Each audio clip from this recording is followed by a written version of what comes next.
Okay, so next we have customs. अब देखो बच्चों, कस्टम्स की अगर बात करें तो कस्टम में 5 से 8 नंबर की कवरेज है, तो ये भी बहुत इंपॉर्टेंट हो जाता है। मेरा ये मानना है अगर आप कस्टम को एग्जाम से ठीक पहले कर लेंगे तो उसका ज्यादा बेनिफिट होगा, ठीक है ना। ओके, सो कस्टम्स, देखो भाई, हम जानते हैं कस्टम ड्यूटी जो होती है वो इंपोर्ट एक्सपोर्ट ड्यूटी को ही कस्टम ड्यूटी बोलते हैं। अगर हम इंडिया के बाहर से इंडिया में सामान लेके आएंगे जिसको इंपोर्ट बोलेंगे, उसके ऊपर कस्टम ड्यूटी लगेगी, इंपोर्ट ड्यूटी लगेगी। अगर हम इंडिया से एक्सपोर्ट करेंगे किसी दूसरी कंट्री में तो उसके ऊपर एक्सपोर्ट ड्यूटी। लेकिन सॉरी, लेकिन जो एक्सपोर्ट ड्यूटी है ना वो गवर्नमेंट नॉर्मली नहीं लगाती, इंपोर्ट ड्यूटी ही गवर्नमेंट लगाती है ज्यादातर। तो हम कस्टम लॉ को इंपोर्ट ड्यूटी के पॉइंट ऑफ व्यू से पढ़ेंगे आप, ठीक है ना, इंपोर्ट ड्यूटी के पॉइंट ऑफ व्यू से हम इसको देखेंगे, ठीक है। तो अगर हम बात करें कॉन्स्टिट्यूशनल वैलिडिटी की, तो कस्टम के बारे में मैंने पढ़ा हुआ है कि कस्टम की जो एंट्री है वो एंट्री कौन सी है, एंट्री है सर 83। एंट्री कौन सी है, 83। हमारे कॉन्स्टिट्यूशन में एंट्री 83 में, एंट्री नंबर 83 जो कि लिस्ट 1 में 7 शेड्यूल में आती है, उसके हिसाब से कस्टम ड्यूटी लगाई जाती है। और कस्टम ड्यूटी जो है वो कौन चार्ज करता है सर, वो सेंट्रल गवर्नमेंट चार्ज करती है। कौन सी गवर्नमेंट, सेंट्रल गवर्नमेंट। कस्टम में ना दो इंपॉर्टेंट एक्ट हैं, एक है कस्टम्स एक्ट 1962 और एक है custom tariff act 1975। So government के पास पावर है, सेंट्रल गवर्नमेंट के पास पावर है कस्टम ड्यूटी लगाने की। मैंने बताया कस्टम इंपोर्ट एक्सपोर्ट के ऊपर लगती है, इंपोर्ट पे और एक्सपोर्ट पे, लेकिन नॉर्मली इस देश में कस्टम लगाई जाती है इंपोर्ट पे, क्योंकि एक्सपोर्ट करने से तो देश को फायदा होता है, इंपोर्ट करने से नुकसान होता है, ठीक है ना। उसके बाद कस्टम लॉ को हम कहां कहां से पढ़ सकते हैं, मतलब उसके सोर्सेज क्या हैं। देखो भी, कस्टम्स एक्ट 1962 पढ़ने से पता चलेगा, ठीक है। उसके बाद कस्टम्स टैरिफ एक्ट 1975 पढ़ने से पता चलेगा अपने को, ठीक है ना। उसमें लेकिन एक बात इसने ये भी बताई है कि अगर गवर्नमेंट भी इंपोर्ट करेगी ना, गवर्नमेंट भी इंपोर्ट करेगी तो गवर्नमेंट के ऊपर भी कस्टम ड्यूटी नॉर्मल तरीके से ही लगेगी। हालांकि हम जानते हैं गवर्नमेंट अपने केस में कुछ स्पेसिफिक एग्जाम्पशंस ले आती है, अपने ऊपर ड्यूटी बचा जाती है। लेकिन कस्टम एक्ट ने तो सेक्शन 12(2) ने ये बोला है कि गवर्नमेंट भी अगर इंपोर्ट करेगी तो गवर्नमेंट के ऊपर भी ड्यूटी लगेगी। सो एक छोटा सा क्वेश्चन पूछा जा सकता है कि क्या गवर्नमेंट के ऊपर इंपोर्ट ड्यूटी लगती है, आंसर इज यस, ठीक है। उसके बाद रूल्स और रेगुलेशन कुछ नहीं था, फंक्शंस ऑफ कस्टम डिपार्टमेंट कुछ नहीं था। हाँ ये था जी, लेविएबिलिटी, कस्टम ड्यूटी की लेवी के बारे में उसने बताया। उसने बोला कॉन्स्टिट्यूशनल वैलिड है, ठीक है, हम जानते हैं एंट्री नंबर 83 से चलती है जी, लिस्ट 1 ऑफ यूनियन लिस्ट, ठीक है ना, 7 शेड्यूल से आई है। ओके, उसने बोला duties of custom including export duty, right. Charging section 12 है कस्टम्स एक्ट, कस्टम्स एक्ट की चार्जिंग सेक्शन है 12, जिसने जिसने कस्टम ड्यूटी के बारे में बोला, उसने बोला duties of custom shall be levied at such rate as specified in custom tariff act. इसका मतलब कस्टम एक्ट ने रेट्स कहां रेफर कर दी, कस्टम टैरिफ एक्ट में रेफर कर दी कि आपको रेट देखने पड़ेंगे कस्टम टैरिफ एक्ट में, ठीक है जी। ड्यूटी लगेगी on goods imported into India और एक्सपोर्टेड फ्रॉम इंडिया। इंडिया में गुड्स आएंगी तो उसके ऊपर लगेगी, इंडिया से गुड्स जाएंगी तो उसके ऊपर लगेगी। आने को इंपोर्ट बोलेंगे, जाने को एक्सपोर्ट बोलेंगे। सो चार्जिंग सेक्शन पूछी जा सकती, कौन सी है, सेक्शन 12 किसकी, कस्टम्स एक्ट की, ठीक है जी। उसके बाद टैक्सेबल इवेंट क्या होता है, ये बड़ा इंपॉर्टेंट डिस्कशन है। टैक्सेबल इवेंट, देखो भाई होता क्या है ना, टैक्सेबल इवेंट का मतलब वो होता है कि कब ये ड्यूटी लगेगी, जिस दिन ये ड्यूटी लगेगी उसी दिन का हम ड्यूटी का रेट लेंगे, उसी दिन के हिसाब से हम एक्सचेंज रेट लेंगे। टैक्सेबल इवेंट का पता लगाना बहुत जरूरी होता है। जैसे हम इनकम टैक्स में प्रीवियस ईयर का पता लगाते हैं ताकि इनकम टैक्स के रेट पता लग पाए, जैसे हम कस्टम्स सॉरी जीएसटी में पॉइंट ऑफ टैक्सेशन पता लगाते हैं ताकि जीएसटी के रेट पता लग पाए, ऐसे अपने को कस्टम में भी टैक्सेबल इवेंट पता लगाना पड़ेगा कि कस्टम ड्यूटी किस दिन लगी है, और वो दिन पता लगते ही हम कस्टम ड्यूटी का रेट उसी दिन का उठा लेंगे, एक्सचेंज रेट उसी दिन का उठा लेंगे, राइट। सो कस्टम किस दिन लगी है, उसका टैक्सेबल इवेंट क्या है, वो डिपेंड करेगा कि वो इंपोर्ट ड्यूटी है या एक्सपोर्ट ड्यूटी है। अगर इंपोर्ट ड्यूटी है, कौन सी ड्यूटी है, इंपोर्ट, तो देखो उसने क्या बोला। अच्छा सुनो, लेकिन इसमें एक बात और है, कई बार क्या होता है ना, जब बाहर से सामान इंडिया में आता है तो उसमें दो केस होते हैं, या तो वो सामान आके पहले वेयर हाउस में जाएगा, कहां जाएगा, वेयर हाउस में जाएगा, या फिर वो सीधा इंडिया में आएगा। देखो जैसे यूएस है, यूएस से सामान इंडिया में आया लेकिन वेयर हाउस में पड़ा है, और वेयर हाउस से सामान फिर इंडिया में जाएगा। मतलब हुआ क्या, यूएस से सामान सीधा इंडिया में नहीं आया, पहले इंडिया में ही वेयर हाउस में रखा गया, इंडिया में ही है वेयर हाउस वैसे। सो इसको हम क्या बोलेंगे, वेयर हाउस्ड गुड्स, जो वेयर हाउस में रखी गई है, फिर वेयर हाउस से उसे इंडिया में होम कंजम्पशन में क्लियर किया जाएगा, जिसको हम क्या बोलते हैं, होम कंजम्पशन, ठीक है जी, एक केस। दूसरा केस, इंडिया गुड्स ना यूएस से सीधी इंडिया में आ जाती है बिना वेयर हाउस किए, इसको हम बोलेंगे नॉन वेयर हाउस्ड गुड्स। याद रहेगा ना अपने को। सो दो टाइप की गुड्स होती हैं, वेयर हाउस गुड्स यानी कि वो गुड्स जो पहले वेयर हाउस में रखी फिर इंडिया में गई होम कंजम्पशन के लिए, और एक वो गुड्स जो डायरेक्टली होम कंजम्पशन में आ गई, इसको हम बोलते हैं डायरेक्ट होम कंजम्पशन। ये वाला जो केस है इसको डायरेक्ट होम कंजम्पशन बोलते हैं। ठीक है, अब देखो इसने क्या बोला। इसने बोला टैक्सेबल इवेंट डिपेंड करेगा कि वो नॉन वेयर हाउस गुड्स है या वेयर हाउस गुड्स है। सबसे पहले उसने बोला नॉन वेयर हाउस गुड्स यानी कि जो डायरेक्टली इंडिया में आ जाती, जो डायरेक्टली इंडिया में आ जाती है। इसने बोला कि भाई इंपोर्ट मींस ये वो सब कुछ ठीक है। Import is completed as soon as the goods enter into India यानी कि टेरिटोरियल वाटर में, and the export is completed only when the goods crosses the custom territory. लेकिन किरण स्पिनिंग मिल जो है इसने बताया है असली जो पॉइंट बताया, इसने बोला कि भाई apex court in case of Kiran spinning mill as held that import is completed only when the goods crosses the custom barrier. जब वो कस्टम डिपार्टमेंट के बैरियर से निकल के जाती है ना तब जाके इंपोर्ट कंप्लीट होता है। यानी कि कस्टम डिपार्टमेंट के बैरियर को क्रॉस जब वो करती हैं, कस्टम का जो एरिया होता है उसको जब क्रॉस करती है, जब वो इंडिया के लिए चलती हैं गुड्स, तो उस दिन उसका इंपोर्ट कंप्लीट होता है। Thus, the taxable event is the day of crossing of the goods of the custom barrier and not the day when goods enter the territorial water of India। वो ये कहना चाह रहा है कि देखो भी ऐसा होता है कि जिस दिन वो गुड्स ना कस्टम बैरियर को क्रॉस करेंगे ना उस दिन हम मान के चलेंगे कि उनका इंपोर्ट कंप्लीट हो गया, एंड देयरफॉर टैक्सेबल इवेंट होता है कस्टम बैरियर को क्रॉस करना in case of non warehouse good, जब उनका क्या होता है इंपोर्ट होता है। ठीक है ना, ओके। तो हमने कुछ ऐसे लिखा कि भी मान के चलो बाहर से गुड्स आई, वो 10 तारीख को उन्होंने ये टेरिटोरियल वाटर एंटर किया, और टेरिटोरियल वाटर से चलते चलते चलते चलते फिर वो कस्टम एरिया में पहुंच गई, और यहाँ पे उसने ये 11 तारीख को कस्टम बैरियर भी क्रॉस कर लिया। ठीक है, सो इवेंट 1 क्या था, टेरिटोरियल वाटर में एंटर करना। इवेंट 2 क्या था, उसका कस्टम बैरियर को क्रॉस करना। तो उसने बोला कि इवेंट 2 जो है ना 11 तारीख को हम ये मान के चलेंगे कि उनका इंपोर्ट कंप्लीट हो गया, देयरफॉर वही उसका टैक्सेबल इवेंट माना जाएगा एज पर किरण स्पिनिंग मिल। ठीक है, अब अगर वेयर हाउस गुड्स के बारे में बात करें, यानी कि वो गुड्स जो पहले वेयर हाउस में डिपॉजिट हुई है उसके बाद वो होम कंजम्पशन के लिए चली है, उसने बोला in case of warehouse goods the custom barrier would be crossed when they are taken out of the warehouse and brought to the mass of the goods to the country। वो कह रहा है कि जब goods को home consumption के लिए आप बाहर निकालोगे तो उस दिन मानेंगे कि उनका टैक्सेबल इवेंट आ गया, राइट। सो गुड्स का वेयर हाउस से बाहर निकलना, देखो इंडिया में तो आ चुकी हैं वो गुड्स, वैसे भाई क्या होता है ना कि वो गुड्स आई बाहर से और वेयर हाउस में डिपॉजिट होगी। वैसे तो वेयर हाउस इंडिया में, ये गुड्स तो इंडिया में आ चुकी है, लेकिन उनका इंपोर्ट अभी तक उनका इंपोर्ट कंप्लीट नहीं हुआ। इंपोर्ट तब कंप्लीट होगा जब ये यहां से निकल के रेस्ट ऑफ इंडिया में जाएंगे, जिसको हम क्या बोलते हैं होम कंजम्पशन। तो गुड्स का होम कंजम्पशन के लिए क्लियर होना उनका टैक्सेबल इवेंट माना जाता है। ठीक है जी, अब चलते जी एक्सपोर्ट। एक्सपोर्ट में भी ऐसा ही केस है जैसे इंपोर्ट में किया। एक्सपोर्ट के केस में एक केस और है जी। ठीक है जी, ये केस क्या बोला इस केस ने, राजेंद्र डाइंग, केस का नाम है राजेंद्र डाइंग एंड प्रिंटिंग मिल। हाँ, इस केस ने बोला ये वाला केस इसने बोला it has been held that export is completed when the goods crosses the territorial water of India. आपकी बार देखो क्या हो रहा है कि भाई गुड्स कहां से आ रही है, इंडिया से, यहां से चली, यहां से कस्टम बैरियर क्रॉस किया, सी के अंदर आई, सी के अंदर टेरिटोरियल वाटर के अंदर चल रही है, ऐसे करते करते करते करते इवेंट 2 वो टेरिटोरियल वाटर को क्रॉस कर जाएंगे। तो इवेंट 1 क्या था, कस्टम बैरियर क्रॉस होती है, अब की बार एक्सपोर्ट हो रहा है यहाँ पे। ठीक है, सो इवेंट 1 कस्टम बैरियर क्रॉस होना, इवेंट 2 क्या है, टेरिटोरियल वाटर को क्रॉस करना। तो उसने ये बोला event 2 is the taxable event for export goods. याद रहेगा ना, राइट। किसने बोला ये, Rajendra dyeing and printing mills.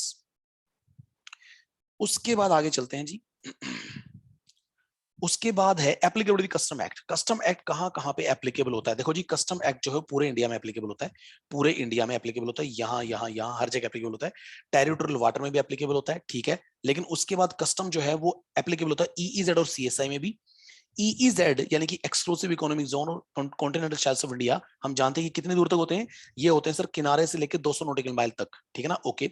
सो उसमें भी कस्टम एप्लीकेबल होता है, लेकिन कुछ ऐसे उसने बोला कि जो डेजिग्नेटेड एरियाज हैं, अगर डेजिग्नेटेड एरियाज हैं इन केस ऑफ इंस्टॉलेशन स्ट्रक्चर्स और वेसल एक्सेट्रा, उनके जो डेजिग्नेटेड एरियाज है वहां पे एप्लीकेबल होता है। और अगर आप एक्सप्लोरेशन ऑफ मिनरल ऑयल करते हो, आप वहां पे तेल वगैरह निकालने का काम करते हो, एक्सप्लोरेशन ऑफ मिनरल ऑयल करते हो, तो उस केस में एंटायर एरिया ईईजेड सीएसआई का कहीं पे भी कुछ भी हो, राइट, अगर आप ये मिनरल ऑयल का एक्सप्लोरेशन वगैरह करते हो तो पूरे के पूरे ईईजेड और सीएसआई के अंदर आपके ऊपर कस्टम लग जाएगा। लेकिन अगर आप किसी इंस्टॉलेशन स्ट्रक्चर के बारे में बात करेंगे, ठीक है ना, मतलब वो आप ये नहीं करते, मिनरल ऑयल का एक्सप्लोरेशन नहीं करते, आप अदरवाइज वहां पे कोई और बिजनेस करते हो, फॉर एग्जांपल आप वहां पे सी फूड का बिजनेस करते हो, ठीक है ना। सो उसने बोला तो केवल इंस्टॉलेशन ऑफ स्ट्रक्चर जो है ना वहां पे लगेगा, उनके भी डेजिग्नेटेड एरियाज पे जाके कस्टम लगेगा। सो कहने का मतलब ये था कस्टम जो है पूरे देश में लगता है, टेरिटोरियल वाटर में हर जगह लगता है।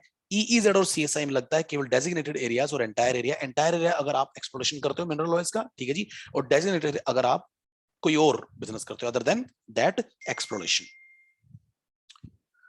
उसके बाद अगर हम आगे चलें डेफिनेशंस की अगर बात करें तो डेफिनेशंस में बैगेज देख लेते हैं एक बार। बैगेज, बैगेज का मतलब होता है वो सामान जो आप अपने साथ बैग में लेके चलते हो जब आप ट्रैवल कर रहे हो, that's what baggage, right. So baggage का मतलब होता है जो आपके साथ है वो, and that include unaccompanied baggage as well. मतलब आप जो अपने साथ लेके चल रहे हो वो भी बैगेज है, और जो आपके साथ जो जो स्टोरेज होता है प्लेन में, उस स्टोरेज के अंदर जो सामान आपका रखा हुआ है वो भी बैगेज माना जाता है। अच्छा सुनो, आपका सामान आपके साथ आए या आपके पीछे पीछे किसी दूसरे प्लेन में आता है तो भी वो बैगेज माना जाएगा। मतलब अकम्पेन्ड बैगेज भी है और अनअकम्पेन्ड बैगेज भी है। मतलब आपका सामान जो आप बाहर से लेके आए हो, but baggage does not include motor vehicles. आ भी नहीं सकता, बैगेज में मोटर व्हीकल्स को शामिल नहीं किया जाएगा, ठीक है। कन्वेयंस क्या होता है, कोई करने की जरूरत नहीं है। कस्टम एरिया नहीं करने की जरूरत, कस्टम स्टेशन कोई नहीं कर रहे। उसके आगे चलते हैं, फॉरेन गोइंग वेसल नहीं कर रहे। इंपोर्ट एक्सपोर्ट हम जानते क्या होता है, गुड्स कर लेते। गुड्स, गुड्स क्या होती है, गुड्स कस्टम में गुड्स क्या होती हैं एक बार ये फटाफट से देख लेते हैं। उसने बोला गुड्स का मतलब होता है, गुड्स का मतलब होता है वेसल, एयरक्राफ्ट, व्हीकल, वेसल हो, एयरक्राफ्ट हो, व्हीकल हो, गुड्स माने जाते हैं। स्टोर्स, स्टोर्स का मतलब कंज्यूमेबल्स जो आप अपने साथ शिप में लेके चलते हो, ठीक है। बैगेज भी गुड्स होते हैं। करेंसी या नेगोशिएबल इंस्ट्रूमेंट्स को भी गुड्स में शामिल किया गया है। And any other kind of movable property. तो कहने का मतलब था गुड्स में क्या क्या आएंगी, वेसल, एयरक्राफ्ट, व्हीकल, स्टोर्स यानी कि consumables, baggage, currency, negotiable instrument and any other kind of movable property, ठीक है ना, राइट सर। उसके बाद एंट्री जो होती है, एंट्री वर्ड, एंट्री का मतलब बिल ऑफ एंट्री में एंट्री करना। जब आप सामान बाहर से लेके आते हो ना, तो आप जो बिल ऑफ एंट्री लेके जाते हो, उस बिल ऑफ एंट्री में जब कस्टम ऑफिसर एंट्री कर देता है ना कि हाँ जी ये बिल ऑफ एंट्री मेरे पास आई है, ये मेरे सिग्नेचर है, राइट। सो वो एंट्री करना बिल ऑफ एंट्री में, दैट इज व्हाट एंट्री। उसके बाद प्रोहिबिटेड गुड्स क्या होती है, प्रोहिबिटेड गुड्स वो होती है जिनके जिनके इंपोर्ट करने के ऊपर प्रोहिबिशन लगा हुआ है। इंपोर्ट एक्सपोर्ट पे क्या लगा हुआ है, प्रोहिबिशन लगा, आप उनको इंपोर्ट एक्सपोर्ट नहीं कर सकते। उसने बोला any goods the import export of which is subject to any prohibition but does not include, है ना, all goods in respect of which any condition subject to which the goods are permitted to be import export have been complied। वो तो कह रहा है कि जिनके ऊपर प्रोहिबिशन लगा हुआ है उनको हम क्या बोलेंगे, प्रोहिबिटेड गुड्स बोलेंगे। लेकिन अगर वो ऐसी गुड्स हैं जिसको कुछ कंडीशन पूरी करने के बाद इंपोर्ट एक्सपोर्ट किया जा सकता है तो वो प्रोहिबिटेड गुड्स नहीं मानी जाती। प्रोहिबिटेड गुड्स तो वो होती है जो प्रोहिबिटेड है, जिनको आप इंपोर्ट एक्सपोर्ट कर ही नहीं सकते, राइट है ना, राइट सर। वेयर हाउस हम जानते क्या होता है, वेयर हाउस का मतलब होता है पब्लिक वेयर हाउस और private warehouse. Warehouse का मतलब होता है पब्लिक और प्राइवेट वेयर हाउस। स्मगलिंग का मतलब क्या होता है, स्मगलिंग का मतलब होता है कि आप गुड्स के लिए, गुड्स के कंटेक्स्ट में कुछ ऐसा करते हो, जानते हैं वैसे स्मगलिंग, हमने बहुत सारी मूवी देख रखी, right. So smuggling means any act और omission which will render such goods to be liable to be confiscation. मतलब आप कुछ ऐसा करते हो, कोई ऐसी गलती करते हो गुड्स को लेके। सिर्फ एग्जांपल, आप अपने गुड्स को इंपोर्ट करते हो किसी ऐसी जगह पे जहां पे पोर्ट है ही नहीं, राइट। सो आप वैसे कहीं सी में कहीं सामान उतार देते हो, जिसको हम क्या बोलेंगे, स्मगलिंग। तो स्मगलिंग अगर करते हैं आप पकड़ेंगे तो आपके गुड्स को क्या किया जाएगा, कॉन्फिस्केट किया जाएगा। गुड्स को डिपार्टमेंट यानी कि कस्टम ऑफिसर्स उठा ले जाएंगे। ओके, उसके बाद है basis of charge of custom. अब देखो इसमें क्या होता है ना, क्लासिफिकेशन। अगर हम कस्टम टैरिफ एक्ट की बात करें तो कस्टम टैरिफ एक्ट में ना दो शेड्यूल है, मेनली दो शेड्यूल है।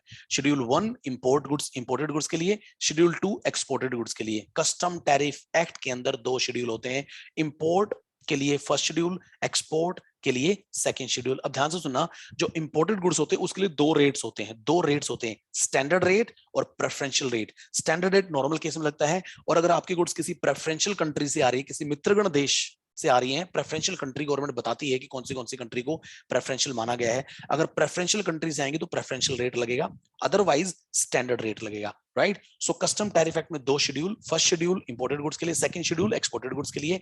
फर्स्ट शेड्यूल के दो टुकड़े, एक स्टैंडर्ड रेट और एक प्रेफरेंशियल रेट होता है। उसके बाद करते हैं सीधे ये अपने दैट इंटरप्रिटेशन के रूल्स, इंटरप्रिटेशन के रूल्स। अब देखो इंटरप्रिटेशन के रूल्स की अगर हम बात करें तो कुछ ऐसा है, उसने ये बोला कि भाई अगर आपको कहीं पे कंफ्यूजन हो तो इंटरप्रिटेशन के रूल्स का सहारा ले सकते हो। जैसे उसने बोला कि अगर आपको गुड्स को क्लासिफाई करना है, सुनो, गुड्स को क्लासिफाई करना जरूरी होता है, गुड्स के लिए एचएसएन ढूंढना जरूरी होता है। क्या बोलते हैं? HSN, harmonized system of nomenclature, right. So जो कस्टम में 8 डिजिट क्लासिफिकेशन होता है। आपकी हर एक गुड्स को 8 डिजिट का क्लासिफिकेशन दिया जाता है। जैसे एग्जाम्पल के तौर पर यहाँ पे 8 डिजिट का क्लासिफिकेशन दिया गया किसको? हॉर्सेस फॉर पोलो एग्जाम्पल के तौर पर देखो, इसमें 8 डिजिट क्लासिफिकेशन क्या है? 010129 29 एंड 10, ये 8 डिजिट क्लासिफिकेशन किसको दिया गया है? हॉर्सेस फॉर पोलो। सो ये जहां पे 8 डिजिट क्लासिफिकेशन होता है वहीं पे रेट मिलेगा आपको, वहीं पे क्या मिलेगा? रेट। ये भी देखो 8 डिजिट क्लासिफिकेशन है, इसके सामने अपने क्या मिलेगा? रेट मिलेगा। ये यहाँ पे 6 डिजिट क्लासिफिकेशन है, इसके सामने रेट नहीं मिलेगा, क्योंकि ये क्लासिफिकेशन पूरा नहीं हुआ है। क्लासिफिकेशन पूरा तब होता है जब 8 डिजिट्स असाइन हो जाते हैं। कितने? 8 डिजिट्स असाइन जब हो जाते हैं, ठीक है ना? ओके, ये जो डिजिट्स हैं इनसे पता चलता है अपने को कौन सा कस्टम का चैप्टर है, कौन सी सेक्शन चल रही है, कौन सी सेक्शन है, कौन सा चैप्टर है, कौन सी हेडिंग है, वो सब कुछ अपने को इन डिजिट से पता चलता है, ठीक है ना? ओके, और ये इनको हम बोलते हैं डैशेस। क्या बोलते हैं? डैशेस, ठीक है। तो 8 डिजिट क्लासिफिकेशन, आपको अपनी गुड्स को पहले देखना पड़ेगा कि आपकी गुड्स कौन सी हैं। आपको गुड्स को क्या करना पड़ेगा? क्लासिफाई करना पड़ेगा, तभी तो आपको कस्टम ड्यूटी का रेट पता चलेगा, राइट सर। सो क्लासिफिकेशन में कई बार कंफ्यूजन हो जाता है कि हमारी गुड्स कहां जाएंगी। तो देखो इसने क्या बोला, इसने बोला जनरल रूल बोलता है कि reference to these rule will not be made if the classification of goods is possible on the basis of description of the heading or subheadings। आपको इन रूल्स में नहीं जाना अगर प्राइमा फेसी पता चल रहा है आपको, आपने कस्टम के अंदर आपने सेक्शन देखी, कस्टम के अंदर आपने चैप्टर देखा, चैप्टर की हेडिंग देखी, उसकी सब हेडिंग देखी, वहां से अगर आपको पता चल गया कि आपकी गुड्स उस चैप्टर में या उस हेडिंग में जाएंगी, तो फिर इन रूल्स में आने की जरूरत नहीं है।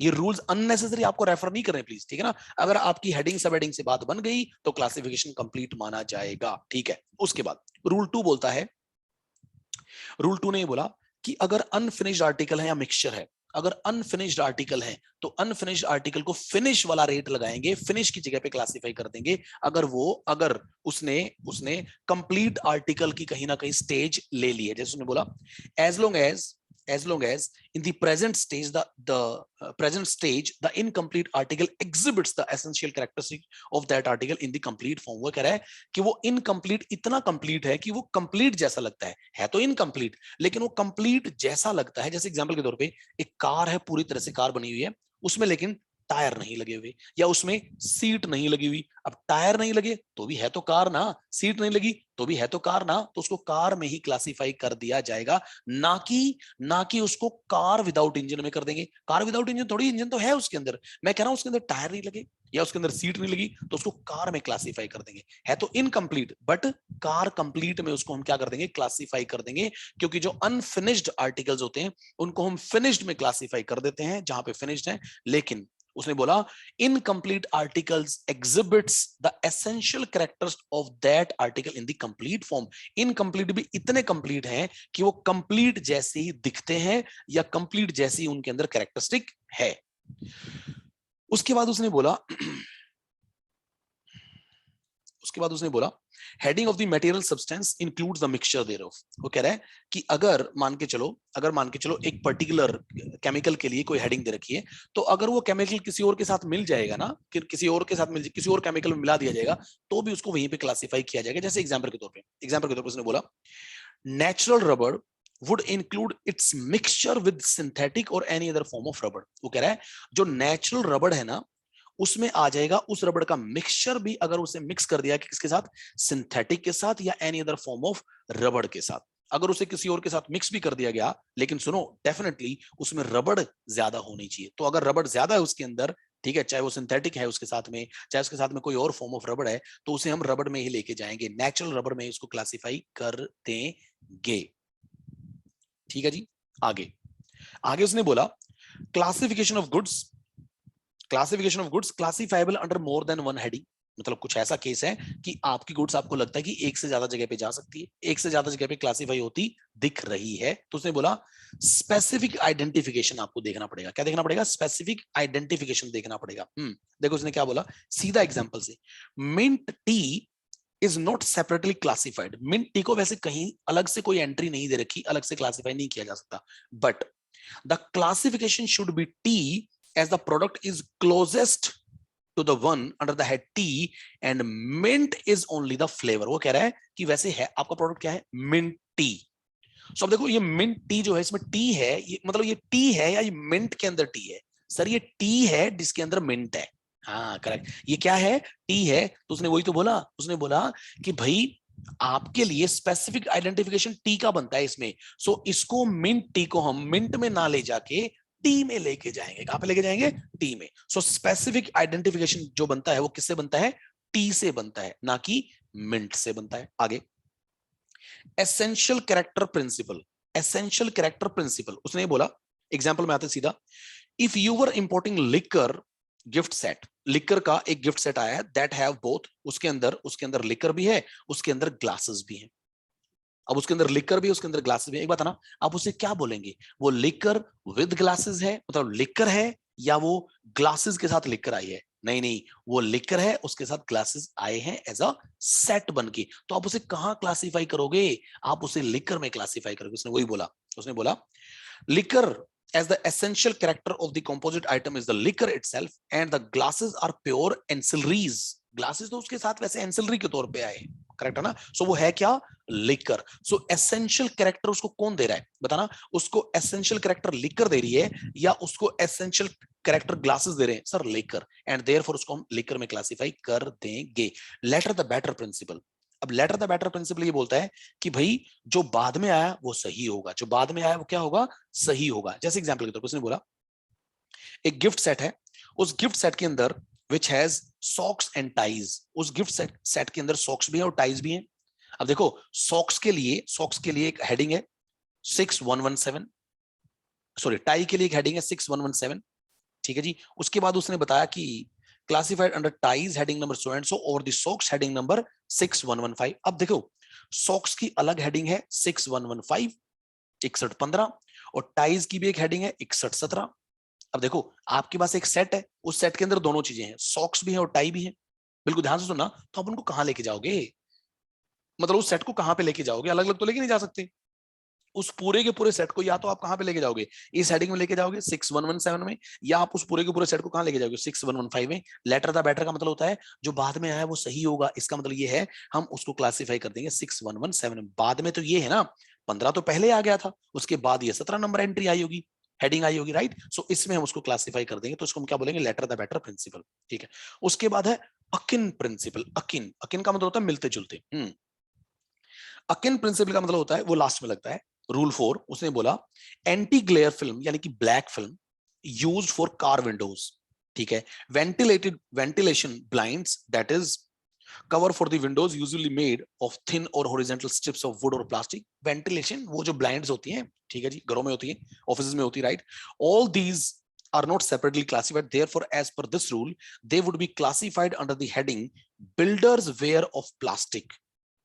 यानी कि बिल्डर का प्लास्टिक का सामान, जो बिल्डर होते हैं ना, बिल्डर जो घर बनाते हैं, राइट, उनका बिल्डर्स वेयर ऑफ प्लास्टिक में उसको हम क्या कर देंगे? क्लासिफाई कर देंगे, क्योंकि उनकी अलग से कोई हेडिंग नहीं दिख रही, as that's the closest fit these, वो कह रहा है कि that is closest these fit into, वो उनको बहुत क्लोज दिख रहा है क्या? Builders ware of plastic, and therefore उसको हम वहां पे क्लासिफाई कर देंगे।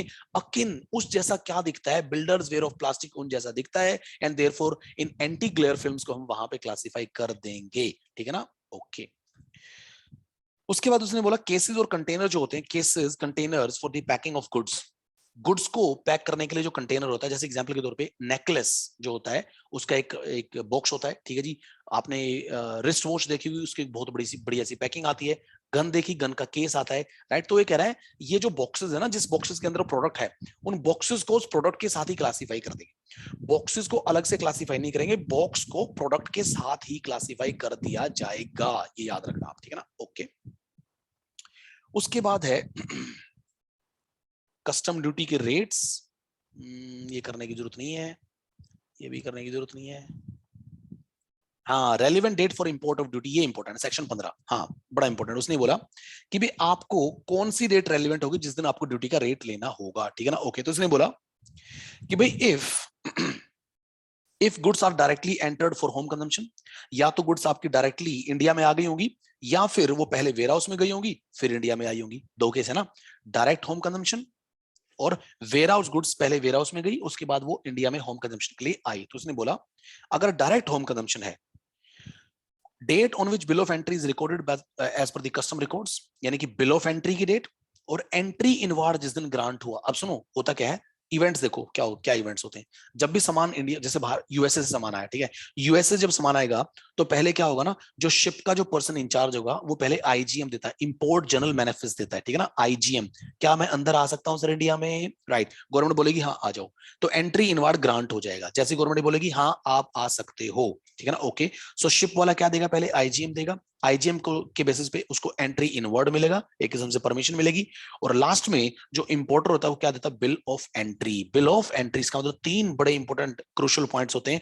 आईजीएम शिप वाला देता है, एंट्री इनवर्ड डिपार्टमेंट देता है, और बिल ऑफ एंट्री इंपोर्टर देता है, ठीक है ना, ओके। तो उसने क्या बोला कि अगर गुड्स डायरेक्टली होम कंजम्पशन के लिए आ रही हैं तो उसने बोला बिल ऑफ एंट्री और एंट्री इनवार्ड अगर ग्रांट हुआ तो ठीक है, इन दोनों डेट्स में से उसने बोला विच एवर इज लेटर, ठीक है। लेकिन उसने एक बात और बोली, और in case of import is made through aircraft और vehicle then date of their arrival. वो कह रहा है कि अगर अगर एयरक्राफ्ट और व्हीकल का केस है तो डेट ऑफ अराइवल और bill of entry whichever is later, लेकिन अगर व्हीकल और एयरक्राफ्ट से अलग, लेट्स से वेसल का केस है, वेसल है, ठीक है, तो उस केस में क्या बोला उसने, बिल ऑफ एंट्री और entry inward, right, whichever is later. Vessel है तो बिल ऑफ एंट्री और entry inward whichever is later, और अगर वो व्हीकल और एयरक्राफ्ट है तो बिल ऑफ एंट्री और date of their arrival whichever is later. क्योंकि सुनो, एयरक्राफ्ट और व्हीकल के केस में एंट्री इनवर्ड वाली चीज नहीं होती, वो केवल वेसल के केस में होती है। तो वेसल में एंट्री इनवर्ड और bill of entry whichever is later, और व्हीकल और एयरक्राफ्ट के केस में डेट ऑफ अराइवल और bill of entry whichever is later. Later later later, ठीक है सर, लेटर याद हो गया। आगे उसने बोला वेयर हाउस गुड्स। अब वेयर हाउस गुड्स में क्या होता है ना, ध्यान से सुनना, बिल्कुल बड़ी इंपॉर्टेंट चीज है। क्या होता है, जब भी जैसे से फॉर एग्जांपल केस वन, आप यूएसए से इंडिया में सामान लेके आए, जब आप यूएसए से इंडिया में सामान लेके आएंगे जिसको हम बोलेंगे डायरेक्ट होम कंजम्पशन, या फिर केस टू, आप यूएसए से इंडिया में सामान लेके आए लेकिन पहले उसे आपने वेयर हाउस में रखा, फिर उसके बाद आप होम कंजम्पशन के लिए इंडिया में लेके आए। सुनो, अगर ये पहले वाला केस है तो आपको एक बिल ऑफ एंट्री देनी होती है, मतलब सीधा होम कंजम्पशन के लिए इंडिया में जब लेके आते हैं विदाउट वेयर हाउसिंग, तो उसको आप बिल ऑफ एंट्री देंगे। बिल ऑफ एंट्री कौन सी होगी, सेक्शन 46 वाली बिल ऑफ एंट्री, ठीक है। अगर गुड्स को पहले आप वेयर हाउस में रखेंगे तो पहली बिल ऑफ एंट्री तो 46 सेक्शन वाली होगी, सेक्शन 46 वाली होगी। जब आप उनको वेयर हाउस से बाहर निकाल के इंडिया में लेके जाओगे तो आपको एक बिल ऑफ एंट्री और देनी पड़ेगी, दूसरी बिल ऑफ एंट्री 68 वाली होती है। पहली बिल ऑफ एंट्री 46 वाली होती है, दूसरी होती है 68 वाली। सो भाई दो बिल ऑफ एंट्री कब होती है, जब वेयर हाउस होता है, जब क्या होता है, वेयर हाउसिंग का केस होता है। जब गुड्स वेयर हाउस में डिपोजिट करेंगे तो बिल ऑफ एंट्री नंबर 46 देंगे, जब आप गुड्स को उनको निकाल के होम कंजम्पशन में लेके जाएंगे तो आप बिल ऑफ एंट्री देंगे 68 वाली, ठीक है। सो दो बिल ऑफ एंट्री होती है। हाँ, तो अब देखो इसने क्या बोला, इसने बोला अगर गुड्स को आपने वेयर हाउस करने के बाद इंडिया में लेके आए हैं, अगर गुड्स को वेयर हाउस करने के बाद इंडिया में लेके आए तो उसने बोला date on which bill of entry for home consumption presented in section 68, बाद वाली जो बिल ऑफ एंट्री आएगी ना, उस दिन हम मान लेंगे कि भाई आपके ऊपर कस्टम ड्यूटी लग गई, ठीक है ना, ओके। ये इसने बोला जब दूसरी बिल ऑफ एंट्री दी जाएगी, तब। सो ये वेयर हाउस गुड्स के केस में हमने किया था। So these are the relevant dates for valuation. ये वो डेट्स हैं जिसके बेसिस पे आपको कस्टम ड्यूटी का रेट लेना है, ये वो डेट्स हैं जिसके कंटेक्स्ट में आपको एक्सचेंज रेट भी देखना पड़ेगा। ओके, उसके बाद है एक्सपोर्ट वाला हम कर नहीं रहे, एक्सचेंज रेट कर लेते हैं। एक्सचेंज रेट, अच्छा सुनो, इसमें आपसे ये जरूर पूछा जा सकता है कि एक्सचेंज रेट कस्टम में कौन सा चलता है। सो कस्टम में एक्सचेंज रेट चलता है सीबीआईसी वाला एक्सचेंज रेट कस्टम में चलता है। अब किस दिन का एक्सचेंज रेट लेना है, एक्सचेंज रेट लेना है अपने को जिस दिन बिल ऑफ एंट्री 46 वाली दी जाती है। सुनो, डायरेक्ट होम कंजम्पशन में 46 वाली एंट्री होती है, बिल ऑफ एंट्री होती है, ठीक है। अगर गुड्स को वेयर हाउस किया गया तो उस केस में 46 होती है, हालांकि बाद में 68 भी होती है। तो उसने बोला सिंपल करते हैं ना इस चीज को, तो उसने बोला हर केस में सेक्शन 46 वाली जिस दिन आप बिल ऑफ एंट्री देते हैं ना, उसी दिन का एक्सचेंज रेट लेंगे, लेकिन एक्सचेंज रेट वो लेंगे जो सीबीआईसी ने नोटिफाई कर रखा है। सुनो, ना तो एसबीआई का लेंगे ना आरबीआई का लेंगे, कोई नहीं लेंगे, हम केवल सीबीआईसी वाला रेट लेंगे। सीबीआईसी का exchange rate bill of entry 46 जिस दिन दी थी उस दिन का लिया जाएगा। बहुत ही बेहतरीन एग्जाम्पल था, क्लास में किया था हमने, राइट, बड़ा इंपॉर्टेंट था, उसकी आपने प्रैक्टिस कर ली होगी।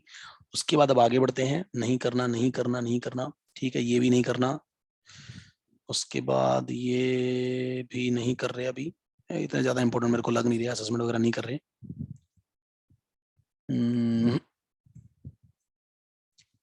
टाइप्स ऑफ ड्यूटी में आते हैं, टाइप्स ऑफ ड्यूटी। अब देखो ड्यूटी जो होती है, ड्यूटीज मेनली आप याद रखना, अभी जो ड्यूटी चल रही है ना वो चल रही है एक तो BCD, basic custom duty. CVD खत्म हो चुकी है, सीवीडी क्या हो चुकी है, खत्म हो चुकी है। पहले हुआ करती थी काउंटर वेलिंग ड्यूटी, लेकिन जीएसटी आने के बाद ये काफी हद तक इन ऑपरेटिव होगी। क्या होगी, इन ऑपरेटिव हो गई है। तो एक काम करते हैं, सीधा नीचे आते हैं और ड्यूटी समझते हैं कौन सी ड्यूटी होती है। देखो भाई, सबसे पहली और सबसे इंपॉर्टेंट ड्यूटी है BCD, basic custom duty, section 12 के हिसाब से लगती है, जिसका रेट कहां पे मिलेगा, कस्टम टैरिफ एक्ट में। हम जानते हैं कस्टम टैरिफ एक्ट में जो है वो दो टाइप के रेट दे रखे हैं। कौन से, या तो स्टैंडर्ड रेट होगा या फिर प्रेफरेंशियल रेट होगा। प्रेफरेंशियल रेट तब लगता है जब सामान प्रेफरेंशियल कंट्री से इंपोर्ट होता है। स्टैंडर्ड रेट नॉर्मल केस में लग जाता है अगर प्रेफरेंशियल कंट्री नहीं है तो। ठीक है, अब ध्यान से सुनना, इसमें बड़ी इंपॉर्टेंट चीज ये थी कि भाई ये लगेगी किसके ऊपर, ये ड्यूटी किसके ऊपर लगेगी, मतलब वैल्यूएशन क्या होगा, कौन सी अमाउंट के ऊपर ड्यूटी लगेगी। उसने बोला वैसे आगे चल के इसको हम करेंगे। उसने बोला BCD is to be levied, BCD is to be levied as a percentage of value which is determined under section 14(1) या 14(2). 14(1) जो होता है वो ट्रांजैक्शन वैल्यू होता है और 14(2) जो होता है वो टैरिफ वैल्यू होता है। सो इसका मतलब ये ड्यूटी लगती है किसके ऊपर, या तो लगती है ट्रांजैक्शन वैल्यू, जो प्राइस आपने पे किया है, जो ट्रांजैक्शन जो आपके बीच में ट्रांजैक्शन हुई इंपोर्टर एक्सपोर्टर के बीच में, दैट इज ट्रांजैक्शन वैल्यू, या फिर टैरिफ वैल्यू जो गवर्नमेंट डिक्लेयर करती है। सो ट्रांजैक्शन वैल्यू आप दोनों के बीच का प्राइस, टैरिफ वैल्यू जो गवर्नमेंट डिक्लेयर करती है, राइट। सो ये ड्यूटी या तो ट्रांजैक्शन वैल्यू अगर है तो उस पर लगेगी, और अगर टैरिफ वैल्यू तो फिर उस पर लगेगी। ठीक है, डिपेंड करेगा। बीसीडी लगती है ट्रांजैक्शन वैल्यू या फिर टैरिफ वैल्यू पे। एड वैलोरम का मतलब होता है ये ड्यूटी लगती है as a percentage of, as a percentage of.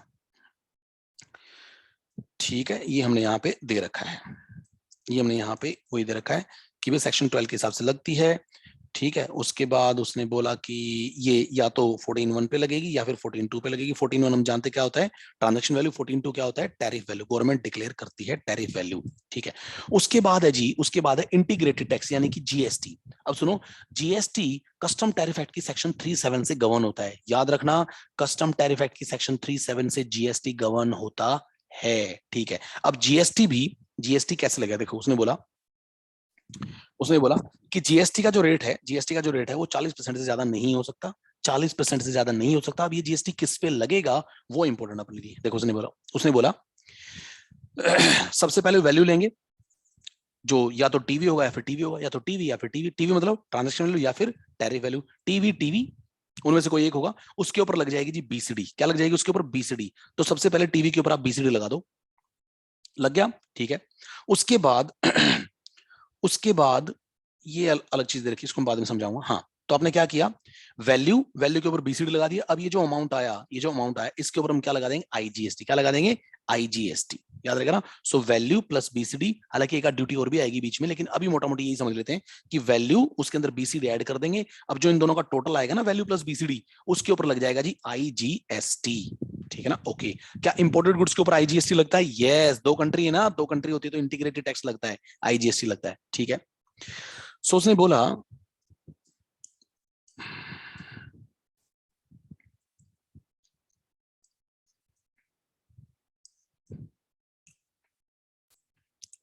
इसने यहाँ पे वही बात बताई है, आगे चल के इसको हम सीखेंगे। ये रिवर्स कैलकुलेशन करने की जरूरत नहीं है, आगे चल के इसको लेके हमने एक प्रेजेंटेशन बना रखी है, उस प्रेजेंटेशन में जाके हम सीधा इसको सीख जाएंगे, क्योंकि इसमें अभी SWS, RIC, anti dumping duty, कई सारी चीजें रखी, तो अपने को आगे चल के समझ में आ जाएंगी।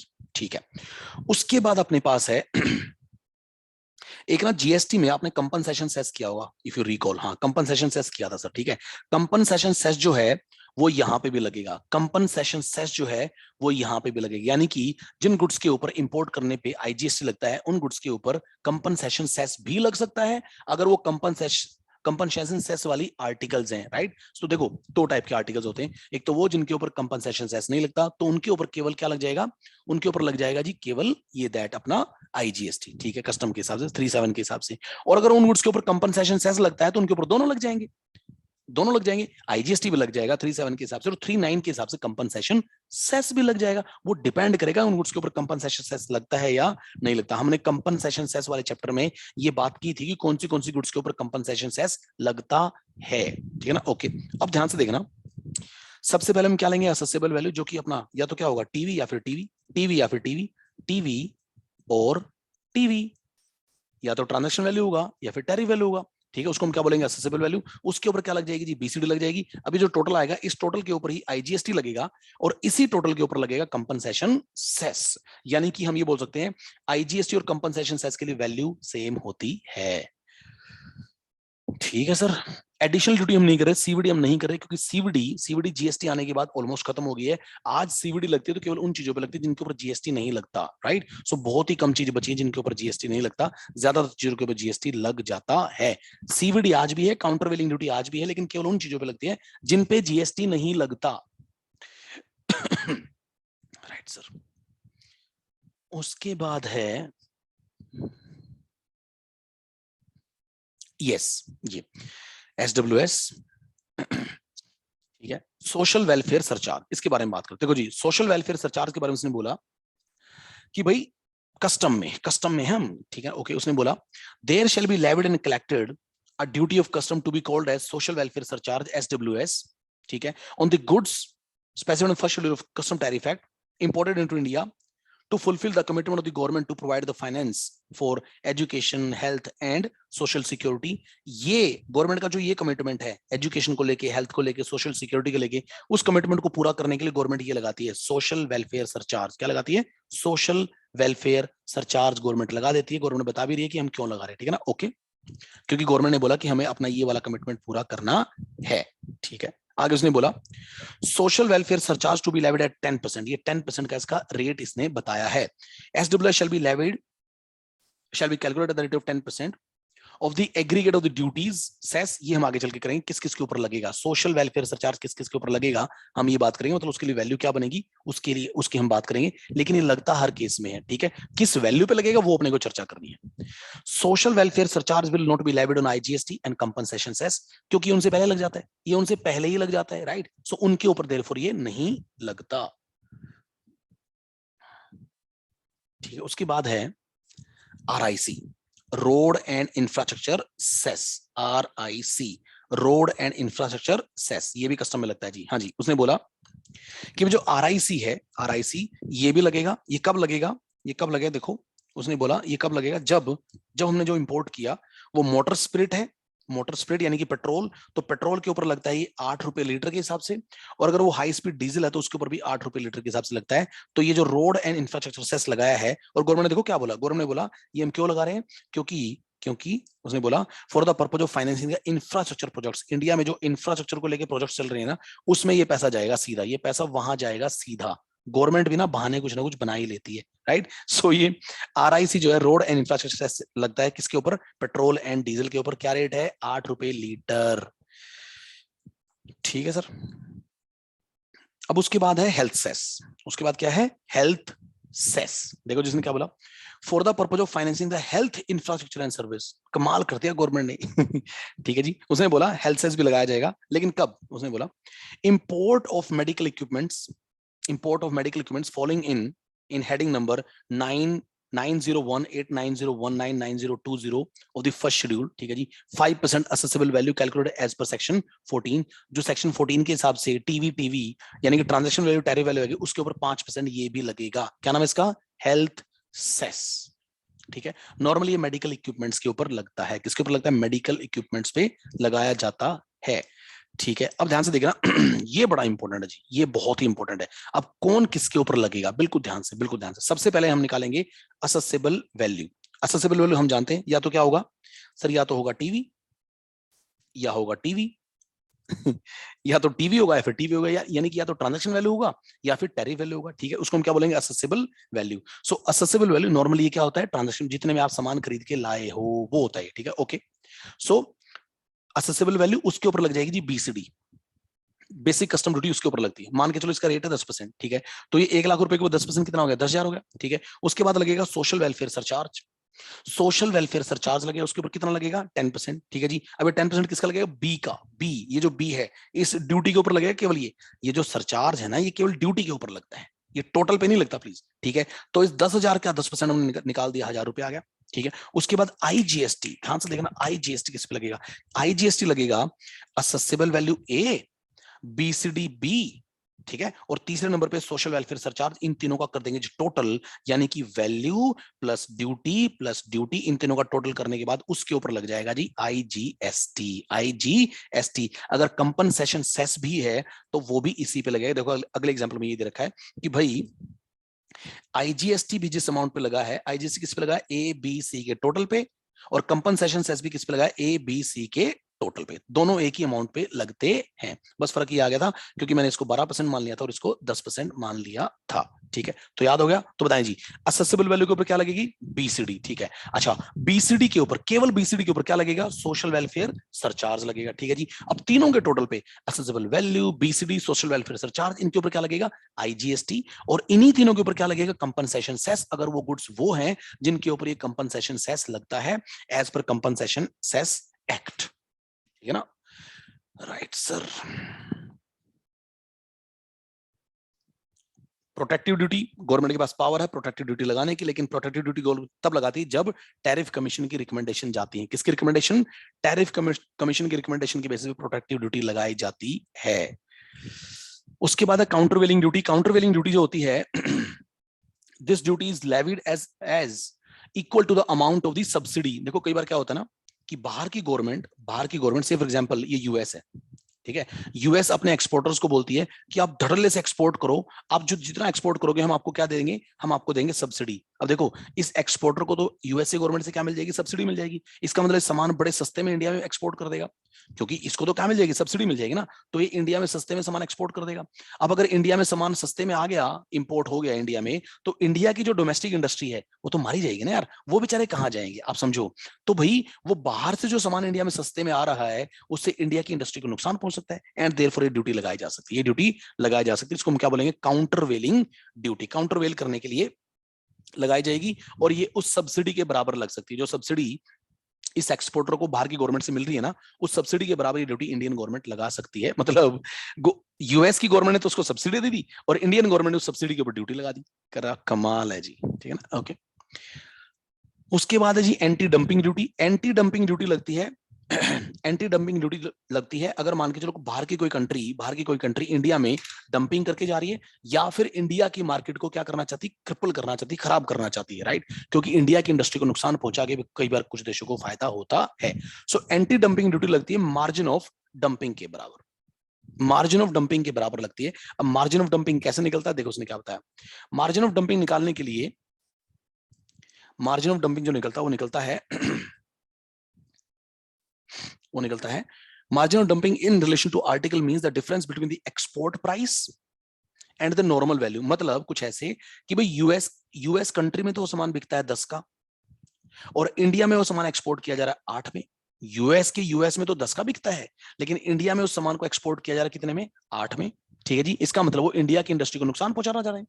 सो इसमें मार्जिन ऑफ डंपिंग कितना है, 2 का। सो 2 के बराबर की ड्यूटी इंडिया में लगाई जा सकती है। देखो नॉर्मल वैल्यू वहां की कंट्री की माइनस कर देंगे एक्सपोर्ट प्राइस, जो इंडिया में एक्सपोर्ट हो रहा है वो केवल 8 पे हो रहा है, इंडिया की इंडस्ट्री को नुकसान पहुंचाने के लिए हो रहा है। तो गवर्नमेंट क्या करेगी, इन दोनों का जो डिफरेंस है जिसको हम बोलेंगे मार्जिन ऑफ डंपिंग, उसके बराबर की ड्यूटी लगा सकती है, जिसको हम क्या बोलेंगे, ADD, anti dumping duty. Safeguard duty नहीं कर रहे वैल्यूएशन। वैल्यूएशन का चैप्टर थोड़ा इंपॉर्टेंट हो जाता है। वैल्यूएशन के चैप्टर में कई चीजें हैं अपने को जो सीखनी है। देखो वैल्यूएशन का मतलब होता है ट्रांजैक्शन वैल्यू, ये या तो टीवी होगा या फिर टीवी होगा। टीवी और टीवी 1 वाला कौन सा होता है, ट्रांजैक्शन वैल्यू। टीवी 2 वाला कौन सा होता है, tariff value. Tariff value government declare करती है, ट्रांजैक्शन वैल्यू हम जानते हैं। ट्रांजैक्शन वैल्यू लेकिन सुनो, ट्रांजैक्शन वैल्यू होती है price actually paid payable for the goods. उन गुड्स के लिए जो प्राइस होता है ना उसको हम क्या बोलते हैं, ट्रांजैक्शन वैल्यू। लेकिन सुनो, ट्रांजैक्शन वैल्यू को वैल्यू तब माना जाता है जब बायर सेलर रिलेटेड ना हो और प्राइस सेल कंसिडरेशन हो, price sold consideration buyer seller related ना हो और उनका प्राइस जो सोल कंसिडरेशन हो। अगर ऐसा हो गया तो ट्रांजैक्शन वैल्यू को ही हम वैल्यू मान लेंगे, उनको ही हम वैल्यू मान लेंगे। ठीक है ना, ओके। आगे उसने बोला एक्सचेंज रेट क्या लेंगे वो हम जानते हैं, एक्सचेंज रेट क्या लेंगे हम जानते हैं, सीबीएसई का रेट लेना होता है। ठीक है जी, बिल ऑफ एंट्री 46 वाली जो होती है उस दिन का अपने को लेना होता है, चाहे वो direct clearance for home consumption है, चाहे वो वेयर हाउस के थ्रू होम कंजम्पशन हुआ। सो 46 वाली जो बिल ऑफ एंट्री आती है उसी दिन का अपने को एक्सचेंज रेट लेना होता है। उसके बाद रूल 3 ने बोला कि जो ट्रांजैक्शन वैल्यू है, ट्रांजैक्शन वैल्यू इसने बोला transaction value to be the value for custom. Normally उसने बोला ट्रांजैक्शन वैल्यू को हम क्या मान लेंगे, वैल्यू मान लेंगे, but transaction value not to be accepted. लेकिन ट्रांजैक्शन वैल्यू एक्सेप्ट नहीं होगी कब, देखो सेक्शन 14 ने क्या बोला था, अगर बायर सेलर रिलेटेड हो गए तो ट्रांजैक्शन वैल्यू एक्सेप्ट नहीं होगी। लेकिन सुनो, अगर आप ये प्रूव कर देते हो ना कि सर हमारे रिश्ते से उस ट्रांजैक्शन वैल्यू पे फर्क नहीं पड़ता, तो फिर ट्रांजैक्शन वैल्यू एक्सेप्ट हो सकती है, ऐसा लिखा हुआ है इसके अंदर। ठीक है ना, ओके। आगे आगे प्राइस सोल कंसिडरेशन ना हो तो भी उस केस में ट्रांजैक्शन वैल्यू क्या हो जाती है, रिजेक्ट। अगर वो रिश्तेदार हैं ट्रांजैक्शन वैल्यू रिजेक्ट हो जाएगी, अगर उनका सोल कंसिडरेशन नहीं है ट्रांजैक्शन वैल्यू रिजेक्ट हो जाएगी, ठीक है ना। ओके।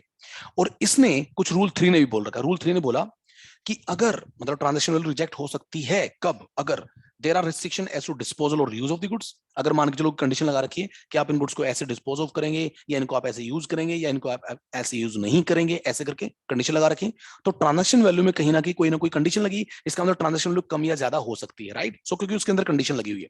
आगे उसने बोला कंडीशन लगा रखी है कि भाई sale is subject to some condition for which value cannot be determine. Sale के ऊपर कुछ ऐसी कंडीशन लगा रही है जिसको वैल्यू में कन्वर्ट नहीं किया जा सकता, एंड देयरफॉर उस केस में ट्रांजैक्शन वैल्यू आपकी रिजेक्ट हो जाएगी, ठीक है। उसके बाद उसने बोला subsequent sale proceeds are according to seller. Seller ने बोला कि भाई आप ये सामान मेरे से ले जाओ, लेकिन जो आगे, आज तो आप मेरे को केवल इतने पैसे दे दो, आज तो आप मेरे को केवल $1 लाख दे दो, लेकिन कल को जब आप इस सामान को आगे बेचोगे उसमें से भी आप मेरे को कुछ पैसे दोगे। तो इसका मतलब ये है कि भाई जो कंसिडरेशन वो सोल नहीं है ना भाई, कुछ पैसे तो आप आज ले रहे हो, कुछ पैसे आप फ्यूचर में लोगे। तो अगर ये भी केस हो गए तो उस केस में भी ट्रांजैक्शन वैल्यू क्या हो जाएगी, रिजेक्ट हो जाएगी, ठीक है ना। ओके।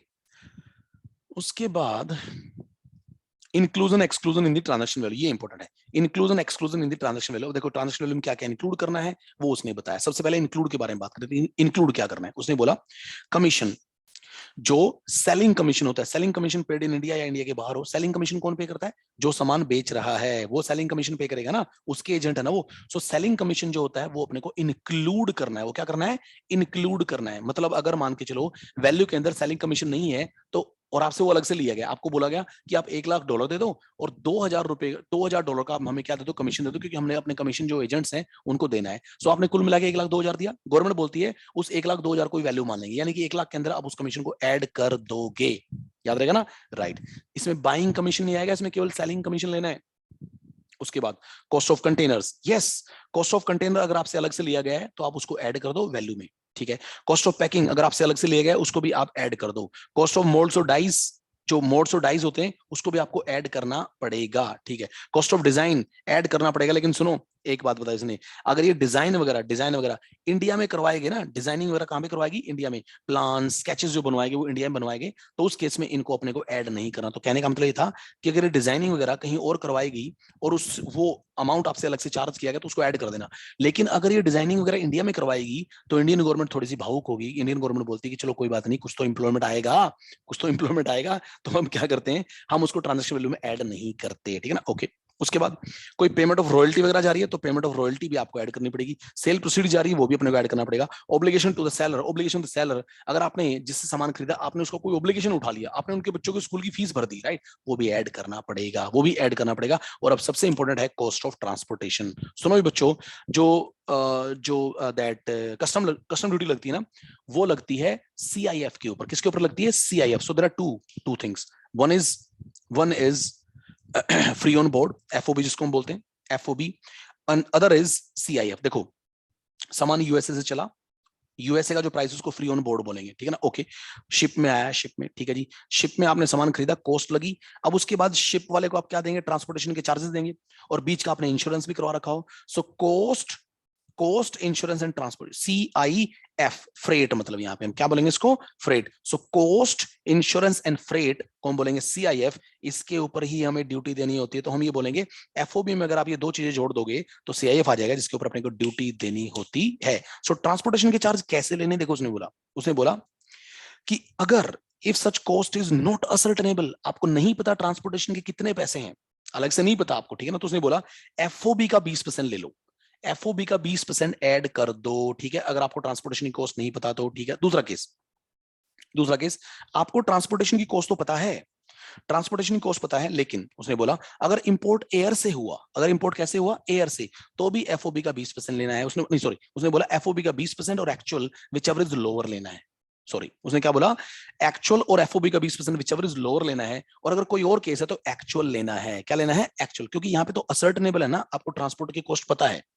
सो अगर कोई और मोड है तो एक्चुअल लेना है, और अगर एयर से आया है तो एक्चुअल और 20%, FOB का 20% विच एवर इज लोअर लेना, और अगर असर्टेनेबल नहीं है तो सीधा FOB का 20%, ठीक है। Same is with insurance. Insurance में उसने ये बोला, उसने बोला कि इंश्योरेंस की कॉस्ट अगर असर्टेनेबल नहीं है, नहीं पता आपको कितनी इंश्योरेंस कॉस्ट, तो 1.125 ऑफ FOB, 1.125 ऑफ एफओबी लेना है, और अगर ये असर्टेनेबल है, पता है आपको, तो एक्चुअल लेनी है। तो क्या लेनी है? एक्चुअल। लेकिन ये भी ऐड करना है, कॉस्ट ऑफ इंश्योरेंस भी ऐड करना है, कॉस्ट ऑफ ट्रांसपोर्टेशन भी ऐड करना है। हमने यहाँ पे ये कर लिया था एक चार्ट के थ्रू, राइट सर। उसके बाद एक्सक्लूजन्स, आपको क्या नहीं लेना, क्या नहीं लेना। इंडिया में आने के बाद इंडिया के जो ट्रांसपोर्टेशन है, ध्यान से सुना, ये इंडिया है, ये रास्ते वाला नहीं है। इंडिया में गुड्स आ गई, अब इंडिया की गुड्स को पोर्ट से लेके, से फॉर एग्जांपल दिल्ली लाया गया, पोर्ट से लेके लेट्स से जयपुर लेके जाया गया, ऐसे करके। तो उसने बोला इंडिया की ट्रांसपोर्टेशन की कॉस्ट नहीं लेनी भाई, ठीक है। इंडिया में जो ड्यूटीज और टैक्सेस लगे नहीं लेने। नॉन रिलेटेड पेमेंट्स, कोई और अदर पेमेंट थी, मतलब उसका इस इंपोर्ट से कोई लेना देना नहीं लेना। इंडिया में इलेक्शन टेस्टिंग कमीशनिंग वगैरह करवाई, आपने उसके लिए पेमेंट की, नहीं लेना। बैंक चार्जेस नहीं लेने, इंटरेस्ट ऑन डेफर्ड पेमेंट नहीं लेना। लेकिन सुनो, जीएसटी में इसको ऐड किया था हमने, राइट है ना, बैंक चार्जेस को भी क्या क्या ऐड किया था, लेकिन यहाँ नहीं लेना। डैमरेज चार्जेस, अगर आपका शिप वहां पे देरी से खड़ा रहा और उस देरी से खड़े रहने की वजह से उसके ऊपर डिले चार्जेस लगा दी गवर्नमेंट ने, वो भी नहीं लेना, वो भी वैल्यू में नहीं लेना। तो ये चीजें अपने को वैल्यू में नहीं लेनी। उसके बाद है वैल्यूएशन के मेथड्स, बिल्कुल सिंपल, बिल्कुल ध्यान सुनना। वैल्यूएशन के मेथड्स में कब आएंगे? जब वैल्यू नहीं होगी, यानी कि जब या तो क्या हो, आपके बीच में प्राइस ही ना हो, आप रिश्तेदार हो, प्राइस ही ना हो, ठीक है। दूसरा, प्राइस तो है लेकिन सोल कंसिडरेशन नहीं है, आप समझ रहे हैं ना। सो अगर ऐसा हो गया तो आपकी ट्रांजैक्शन वैल्यू तो रिजेक्ट हो जाएगी। अगर ट्रांजैक्शन वैल्यू रिजेक्ट होगी तो वैल्यूएशन तो करना पड़ेगा ना, तो वैल्यूएशन के रूल्स में जाना पड़ेगा। कहां पे जाना पड़ेगा? वैल्यूएशन के रूल्स। सबसे पहला रूल देखो क्या बोलता है, सबसे पहला रूल बोलता है transaction value of identical goods ले लेना। आइडेंटिकल गुड्स की जो ट्रांजैक्शन वैल्यू है वो ले लेना, ठीक है। अब आइडेंटिकल गुड्स क्या होती है? सबसे पहले उसने बोला आइडेंटिकल गुड्स होती हैं भाई, कहां लिखा मैंने, ये रहा। इसने बोला आइडेंटिकल गुड्स होती हैं सेम इन ऑल रिस्पेक्ट, जो बिल्कुल सेम होती हैं, इंक्लूडिंग पीसीक्यूआर, यानी कि physical characteristic, quality and reputation में भी सेम हो, ठीक है। उनको हम क्या बोलेंगे? आइडेंटिकल गुड्स, हू बहू एक जैसी goods, same in all respect. उन्होंने बोला same in all respect including physical characteristic, quality and reputation. से फॉर एग्जांपल पेप्सी और कोका कोला, देखा जाए तो उनकी फिजिकल कैरेक्टरिस्टिक भी सेम है, क्वालिटी भी सेम है, और नॉर्मली रेपुटेशन भी सेम ही है, ठीक है जी, ओके। तो उसने बोला आइडेंटिकल गुड्स की वैल्यू ले लो। अगर आपके गुड्स की वैल्यू नहीं पता ना, तो आइडेंटिकल गुड्स की वैल्यू ले लो, उसके बेसिस पे हम आपकी गुड्स के ऊपर क्या लगा देंगे? कस्टम ड्यूटी लगा देंगे, ठीक है जी। आगे उसने बोला country of the manufacture same होना चाहिए। लेकिन सुनो, आइडेंटिकल गुड्स जो आपने उठाई हैं उनका मैन्युफैक्चरिंग जिस कंट्री में हुई है, वो आप जहां पे आपकी गुड्स की मैन्युफैक्चरिंग हुई है उसी कंट्री में आइडेंटिकल गुड्स की मैन्युफैक्चरिंग भी होनी चाहिए, ठीक है। आगे, जिसने आपकी गुड्स की मैन्युफैक्चरिंग की है, आप ट्राई करो कि वही मैन्युफैक्चरर ने आइडेंटिकल गुड्स को भी बनाया है। लेकिन अगर ऐसा नहीं है तो कोई डिफरेंट मैन्युफैक्चरर के केस में भी चल जाएंगी, याद रखना आप इस चीज को, ठीक है ना, ओके। आगे उसने बोला लेकिन अगर आइडेंटिकल गुड्स का engineering, development work, art work etcetera, है ना, ये अगर इंडिया में बना दिए गए तो फिर उनको आइडेंटिकल गुड्स हम नहीं मानेंगे, तो उनको हम आइडेंटिकल गुड्स नहीं मानेंगे, ठीक है। आगे उसने बोला where completed by the buyer free of charge और एट अ रिड्यूस्ड कॉस्ट और इन कनेक्शन विद, ठीक है। उसने ये बोला कि अगर उनके प्लान, उसका जो प्लान है, स्केचेस है, डिजाइन वर्क वगैरह, अगर वो इंडिया में बना दी गई तो उनको आइडेंटिकल गुड्स नहीं मानेंगे। और अगर वो आइडेंटिकल गुड्स नहीं होंगी तो अपने को अगले रूल में जाना पड़ेगा, अपने को, ठीक है ना, ओके। आगे उसने बोला ट्रांजैक्शन अगर आइडेंटिकल गुड्स के बेसिस पे वैल्यूएशन नहीं हो पाया तो फिर सिमिलर गुड्स में चले जाओ। अब सिमिलर गुड्स होगी, बिल्कुल सिमिलर गुड्स। अब देखो सिमिलर गुड्स में क्या बोला उसने बोला अगर आपको आइडेंटिकल गुड्स, मतलब आपकी गुड्स का वैल्यूएशन आपको नहीं पता, आइडेंटिकल का भी नहीं पता चला, तो सिमिलर में आ जाएंगे। सिमिलर का रूल क्या बोलता है? देखो इसने बोला सिमिलर गुड्स क्या होती हैं? सिमिलर गुड्स होती हैं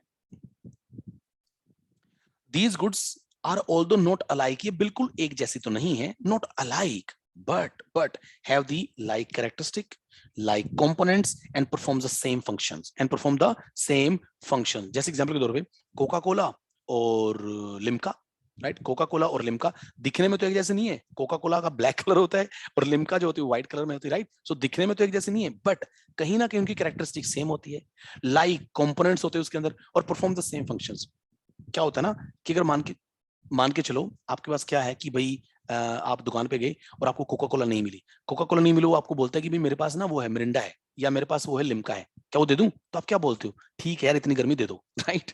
तो ऐसे, तो उसने बोला कि भाई सिमिलर गुड्स वो होती हैं जो बिल्कुल सेम तो नहीं होती, बट उनकी कैरेक्टरिस्टिक सेम होती है, उनके कंपोनेंट सेम होते हैं, है ना, and they perform the same function, so these goods should be commercially interchangeable. बात की थी ना हमने, they are commercially interchangeable, country of manufacture same होना चाहिए, ट्राई करो कि मैन्युफैक्चर जिसने आपकी गुड्स बनाई है,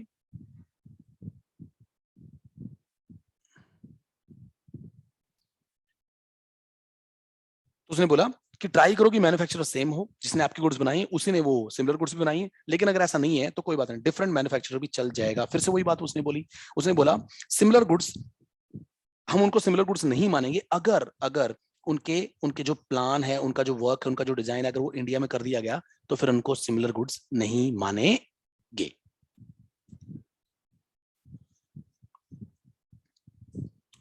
उसके बाद रूल 7 बोलता है डिडक्टिव वैल्यू।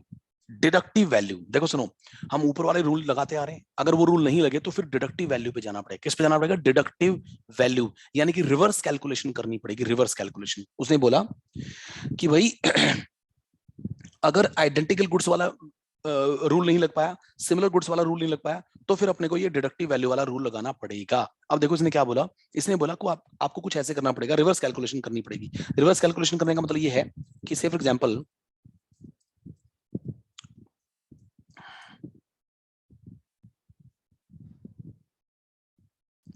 एग्जांपल उसने बोला कि भाई unit price at which the imported goods or identical goods or the similar goods are sold, वो लेना अपने को, ठीक है, at or about the same time at which the declaration of the determination of value is presented, आप पहले वो ले लो, ठीक है, लेकिन सुनो ग्रेटेस्ट एग्रीगेट क्वांटिटी लेना है, ठीक है, नॉन रिलेटेड बायर होने चाहिए। अब ग्रेटेस्ट एग्रीगेट क्वांटिटी क्या होता है, ध्यान से सुनना, वो ये कहना चाह रहा है कि भाई अगर मान के चलो आपको उस टाइप की गुड्स बिकती हुई मिली, कुछ कोई गुड्स आपको मिली 500, कहीं पे 500 गुड्स बेची गई, कहीं पे 800 गुड्स बेची गई, कहीं पे 1000 गुड्स बेची गई, तो कह रहे हैं उनमें से जो ग्रेटेस्ट क्वांटिटी हो, ग्रेटेस्ट क्वांटिटी कौन सी है? 1000, तो 1000 के केस में जो रेट चार्ज किया गया वो ले लो, ठीक है ना, ओके। सो उसने बोला कि वैल्यू कैसे निकलेगी, सबसे पहले आप imported goods, the unit price at which imported goods or the identical goods or the similar goods are sold, वो ले लेंगे हम, ठीक है जी। उसके बाद उसमें से हम माइनस कर देंगे, माइनस सुनो, माइनस करते हुए आएंगे, इंडिया में वो गुड्स जितने की बेची जाती है ना, उसमें से माइनस करेंगे, हम वापस पोर्ट पे पहुंचेंगे। कहां पे पहुंचेंगे? पोर्ट। देखो उसने क्या बोला, उसने माइनस कर दिया सेलिंग कमीशन, इंडिया के जितने भी खर्चे होंगे सारे के सारे खर्चे माइनस कर देंगे, ठीक है, इंडिया में जो ट्रांसपोर्टेशन का खर्चा किया आपने वो माइनस कर देंगे, इंडिया में जो आपने कस्टम ड्यूटी वगैरह पे की वो माइनस कर देंगे, ये सब कुछ माइनस करने के बाद आप वापस पोर्ट के ऊपर पहुंच गए। कहां पे पहुंच गए? पोर्ट पे। तो ये मान लेंगे वैल्यू आपकी गुड्स के लिए, जिसको हम क्या बोलेंगे? Deductive value. डिडक्टिव वैल्यू फिर से बताता हूं, वो गुड्स इंडिया में जितने बेची गई, या आइडेंटिकल गुड्स इंडिया में जितने बेची गई, या सिमिलर गुड्स इंडिया में जितने बेची गई, फिर सर आइडेंटिकल और सिमिलर गुड्स अगर यहाँ पे हैं तो पिछले रूल क्यों नहीं रहे? अरे पिछले रूल तो तब लगते हैं ना जब आइडेंटिकल गुड्स का भी इंपोर्ट हो, सिमिलर गुड्स का भी इंपोर्ट हो, लेकिन आपको इंपोर्ट तो दिखा नहीं ना, आपको तो वो केवल इंडिया में बिकती हुई दिखी है, इंपोर्ट वाला प्राइस नहीं पता आपको आइडेंटिकल गुड्स का, सिमिलर गुड्स का भी इंपोर्ट वाला प्राइस नहीं पता, वो तो आपको केवल इंडिया में बिकती हुई दिखे, तो इसलिए यहाँ पे आ रही है, राइट। सो आपकी गुड्स इंडिया में कितने में बेची वो देख लो, या आइडेंटिकल गुड्स इंडिया में कितने बेची थी वो ले लो, या सिमिलर गुड्स इंडिया में कितने बेची थी वो ले लो, तो ये प्राइस लेके उसमें से रिवर्स कैलकुलेशन करते चलो। इंडिया में जो आपने कमीशन वगैरह दिए किसी को वो माइनस कर दो, आपने जो ट्रांसपोर्टेशन या इंश्योरेंस की कॉस्ट इनकर की इंडिया में वो माइनस कर दो, आपने जो कस्टम ड्यूटी वगैरह दी वो माइनस कर दो, माइनस करते करते पोर्ट पे पहुंच गए, ये हो जाएगी जी वैल्यू, ठीक है ना, ओके।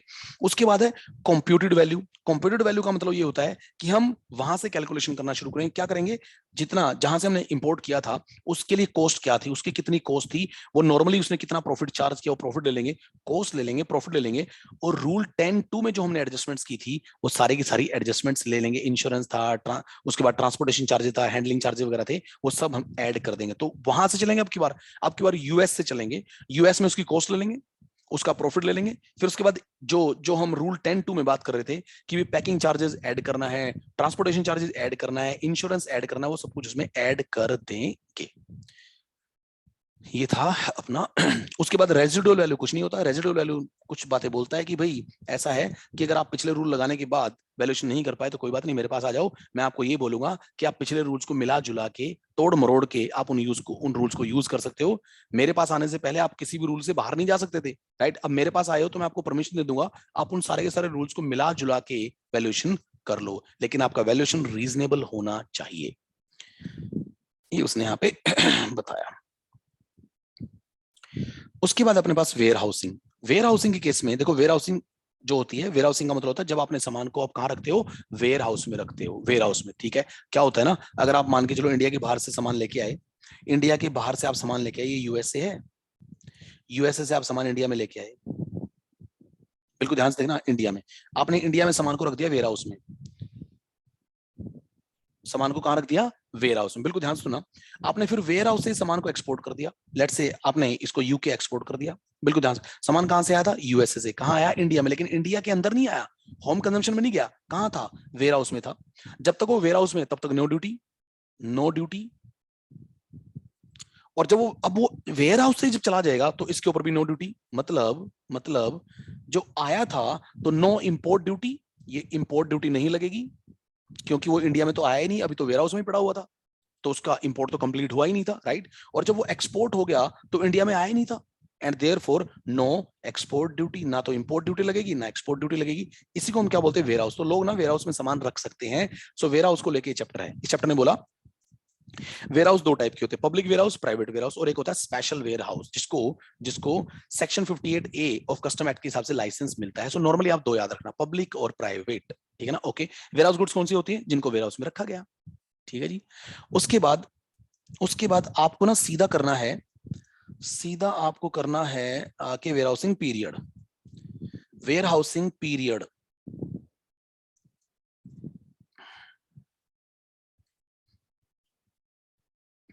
ये रहा वेयर हाउसिंग पीरियड, सबसे इंपॉर्टेंट है वेयर हाउसिंग पीरियड। हम वेयर हाउस में सामान कितने दिन तक रख सकते हैं, ये सबसे इंपॉर्टेंट है।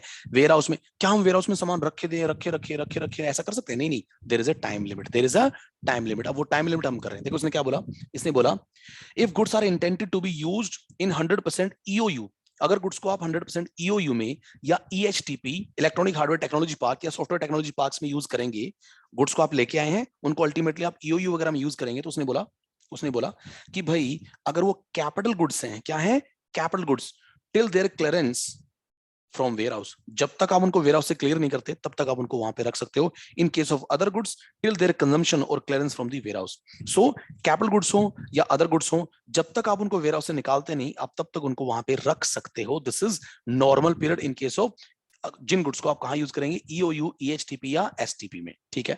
उसके बाद अदर गुड्स, यानी कि ये वो गुड्स हैं जिनको आप यहाँ पे ईओयू वगैरह में यूज नहीं करेंगे, रेस्ट ऑफ द इंडिया में यूज करेंगे। इसने बोला normal period, warehousing can be of up to 1 year from the date of order of proper officer permitting their deposit, जब से आपने उनको वेयर हाउस में डिपॉजिट किया था, 1 साल तक आप उसको वहां पे रख सकते हो। लेकिन इसमें एक्सटेंशन भी पॉसिबल है, इसमें क्या पॉसिबल है, एक्सटेंशन पॉसिबल। देखो उसने क्या बोला, उसने बोला प्रिंसिपल कमिश्नर और the commissioner of the custom may on sufficient cause being shown extend the period for which the goods may be remain in warehouse by not more than one year, यानी कि हम ये बोल सकते हैं 1 साल plus 1 साल, 2 साल तक गुड्स को हम कहां रख सकते हैं, वेयर हाउस में रख सकते हैं, ठीक है जी। However, if such goods are likely to be deteriorated, लेकिन अगर ये गुड्स खराब हो सकती है, the extended period may be reduced by the principal commissioner, तो extended period को वो कम भी कर सकता है। अगर उनको लगता है कि गुड्स तो खराब हो जाएंगी भाई, 1 साल का आप जो टाइम दे रहे हो, तो उस पीरियड को कम किया जा सकता है, ठीक है। लेकिन ध्यान से सुनना, गुड्स को तो आप 1+1 साल रख सकते हो, 1+1 साल 2 साल रख सकते हो, लेकिन सुनो 90 दिन क्रॉस होने के बाद इंटरेस्ट लगना शुरू हो जाएगा। मतलब आप वेयर हाउस में रखो कोई दिक्कत नहीं, लेकिन इंटरेस्ट लगना शुरू हो जाएगा 90 डेज क्रॉस होते ही। तो आपसे क्वेश्चन ये पूछा जा सकता है कि वेयर हाउसिंग पीरियड क्या है, सर 1+1 साल, 1 साल नॉर्मल होता है, 1 साल का एक्सटेंशन होता है, लेकिन क्या इंटरेस्ट 2 साल के बाद लगेगा, नहीं सर, इंटरेस्ट तो 90 दिन के बाद ही स्टार्ट हो जाएगा। 2 साल पूरे होने के बाद तो आपको गुड्स को निकालना पड़ेगा वहां से। अब राइट्स क्या होते हैं भाई, वेयर हाउस में जो गुड्स रखी हैं उसके राइट्स क्या होते हैं, ओनर जो होता है जिसकी गुड्स वहां पे वेयर हाउस में रखी है, उसके पास क्या क्या राइट है, क्या वो अपनी गुड्स को इंस्पेक्ट कर सकता है, हाँ वो अपनी गुड्स को इंस्पेक्ट कर सकता है, जाके देख सकता है, वो अपनी गुड्स के कंटेनर्स वगैरह चेंज कर सकता है, कोई कंटेनर उसको लगता है कि कंटेनर लीक है तो दूसरे कंटेनर में सामान को डाल सकता है, ये कर सकता है, कोई दिक्कत नहीं।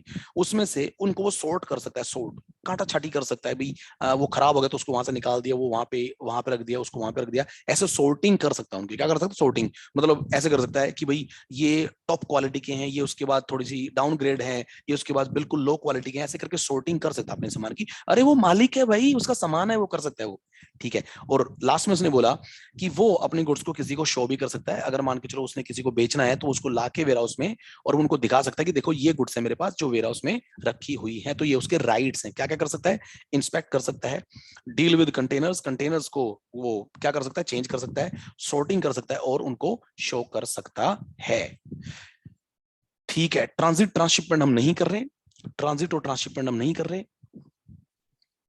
पर्सन इंचार्ज की डेफिनेशन एक बार फटाफट से बता देता हूं। पर्सन इंचार्ज कौन होता है? देखो भाई, पर्सन इंचार्ज का मतलब होता है, पर्सन इंचार्ज का मतलब होता है अगर वेसल है, क्या है? वेसल यानी कि शिप वगैरह है, तो उसके मास्टर को हम क्या बोलेंगे? Person in charge. ये पर्सन इंचार्ज वही है जिसको आईजीएम देनी होती है। क्या देनी होती है? IgM, right, okay. एयरक्राफ्ट के केस में उसका पायलट, ट्रेन के केस में उसका कंडक्टर या फिर उसका गार्ड, और अगर कोई और कन्वेंस है तो उसका ड्राइवर, उसका ड्राइवर। इंपोर्ट एक्सपोर्ट प्रोसीजर हम नहीं कर रहे, इंपोर्ट एक्सपोर्ट प्रोसीजर हम नहीं कर रहे क्योंकि हमने क्लास में बहुत डिटेल में कर लिया था। अभी टाइम की बड़ी शॉर्टेज है तो इसको स्किप करके ही जाना पड़ेगा। उसके बाद हमारे पास है duty drawback, demand recovery and baggage. Mainly करेंगे बैगेज, ड्यूटी ड्रॉबैक नहीं करेंगे, डिमांड रिकवरी नहीं करेंगे, सीधा करते हैं जाके बैगेज के rules. Baggage, baggage, where is baggage? Yes, baggage rules. अब देखो, बैगेज के रूल्स का मतलब ये होता है कि भाई आप इंडिया में जब बाहर से आओगे तो आप अपने साथ क्या क्या सामान लेके आ सकते हो, आप अपने साथ क्या क्या सामान लेके आ सकते हो। सीधी सी बात है जी, जब इंडिया में आएंगे, इंडिया में आएंगे, कुछ चीजों के ऊपर तो प्रोहिबिशन लगी हुई है, हम उनको इंडिया में नहीं लेके आ सकते। मतलब इंडिया में ना तो ला सकते हैं ना ही इंडिया से लेके जा सकते हैं। जैसे करेंसी को इंपोर्ट एक्सपोर्ट नहीं किया जा सकता, पेट्स को, बर्ड्स को इंपोर्ट एक्सपोर्ट नहीं किया जा सकता, वाइल्ड लाइफ को इंपोर्ट एक्सपोर्ट नहीं किया जा सकता, स्पीशीज को इंपोर्ट एक्सपोर्ट नहीं किया, नार्कोटिक ड्रग्स को इंपोर्ट एक्सपोर्ट नहीं कर, इनके ऊपर जनरल प्रोहिबिशन है, आप इनको इंपोर्ट एक्सपोर्ट नहीं कर सकते। ठीक है, दो चैनल होते हैं, ग्रीन चैनल और रेड चैनल। जो लोग ग्रीन चैनल से गुजर गए, इसका मतलब उन्होंने ये बोला कि भाई हमारे पास हमारा डिक्लेरेशन है कि हम कुछ भी इंपोर्ट नहीं करके लेके आ रहे। ग्रीन चैनल से निकलने का ये मतलब होता है, ठीक है ना, ओके। रेड चैनल से निकलने वाले लोगों को चेकिंग करवानी होती है, उनको फिर बताना होता है कि आप बाहर से कुछ लेके आए हो, हाँ सर मैं लेके आया हूं, तभी मैं रेड चैनल से आ रहा हूं। So there are two channels, green channel, red channel.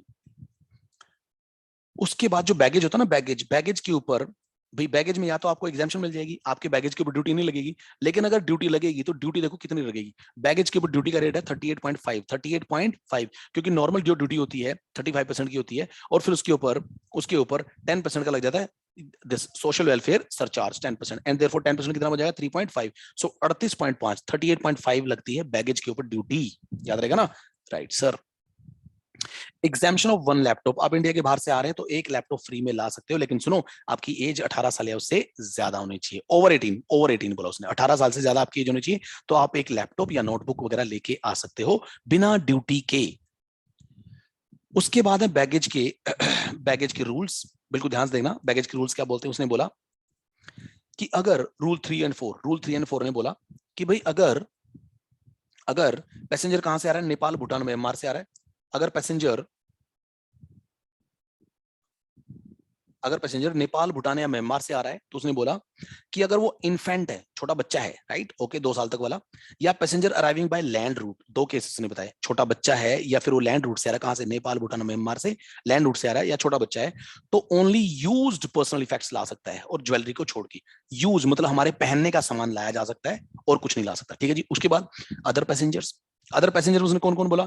Indian residents हो, या कोई फॉरेन रेजिडेंट हो, या फिर कोई टूरिस्ट है ना, ऑफ इंडियन ओरिजिन या फॉरेन ओरिजिन, कोई भी टूरिस्ट है, चाहे इंडियन ओरिजिन का हो चाहे फॉरेन ओरिजिन का हो, चाहे फॉरेन जो फॉरेनर है जो इंडिया में रहता है, या इंडिया का रेजिडेंट है, अगर ये लोग हैं तो इसके केस में बोला कि आप यूज पर्सनल इफेक्ट्स ला सकते हो।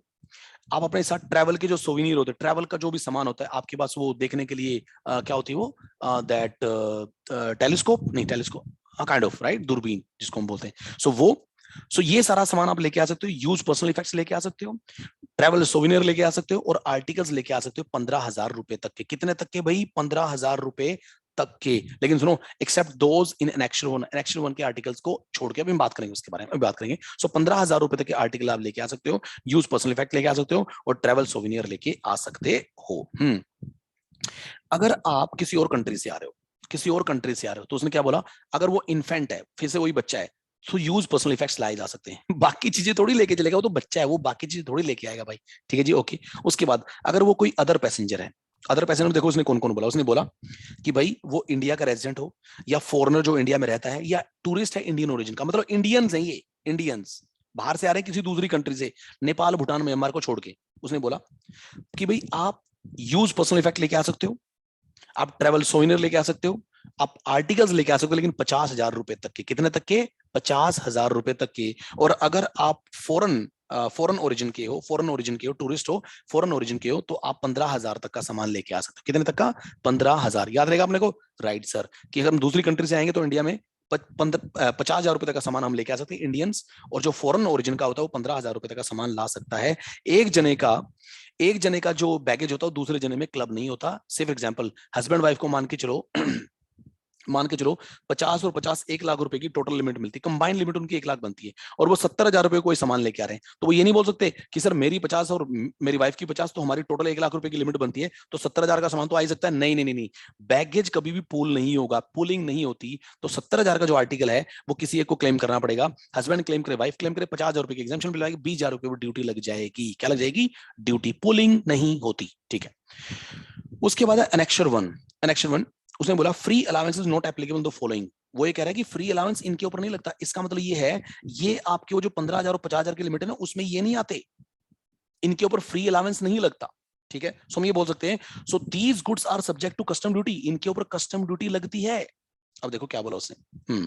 इसने बोला फायर आर्म्स, फायर आर्म्स हथियार, ठीक है ना, फायर आर्म्स मतलब आप अपने पास सेफ्टी के लिए रख सकते हो ना, राइट। सो वो उसके कार्ट्रिजेस लेकिन 50, उसने बोला कार्ट्रिजेस 50 से ज्यादा। ठीक है जी, कार्ट्रिजेस क्या होते हैं? गोली, राइट। सो फायर आर्म्स, आप अपने लिए आर्म्स जो रखते हो अपने पास वो लेके आ सकते हो, उसके उसके कार्ट्रिजेस लेके आ सकते हो, 50 से ज्यादा लेके आ सकते हो। ठीक है जी, 50 से ज्यादा लेके आएंगे तो आपको क्या देनी पड़ेगी? 50 तक लेके आएंगे तो जीएफए में चला जाएगा, जनरल फ्री अलाउंस में चला जाएगा, लेकिन 50 से ज्यादा लेके आएंगे तो ड्यूटी देनी पड़ेगी। ठीक है। सिगरेट्स लेके आ सकते हो 100 से ज्यादा, अगर 100 तक लेके आओगे तो ड्यूटी नहीं लगेगी, लेकिन 100 से ज्यादा लेके आओगे तो ड्यूटी लग जाएगी। सिगार लेके आ सकते हो 25 से ज्यादा लेके आओगे तो ड्यूटी लग जाएगी। टोबैको लेके आ सकते हो 125 ग्राम से ज्यादा लेके आएंगे तो ड्यूटी लग जाएगी। इसका मतलब हम ये बोल सकते हैं 100 सिगरेट ला सकते हैं, 25 सिगार लेके आ सकते हैं, और 125 ग्राम तक का टोबैको लेके आ सकते हैं, ड्यूटी नहीं लगेगी। 50 तक की कार्ट्रिज लेके आ सकते हैं। फायर आर्म्स, फायर आर्म्स तो खैर नहीं लेके आ सकते, फायर आर्म्स लेके आएंगे तो ड्यूटी लगेगी लगेगी। ठीक है ना, ओके। क्योंकि फायर आर्म्स हमारे जीएफए में नहीं जाते।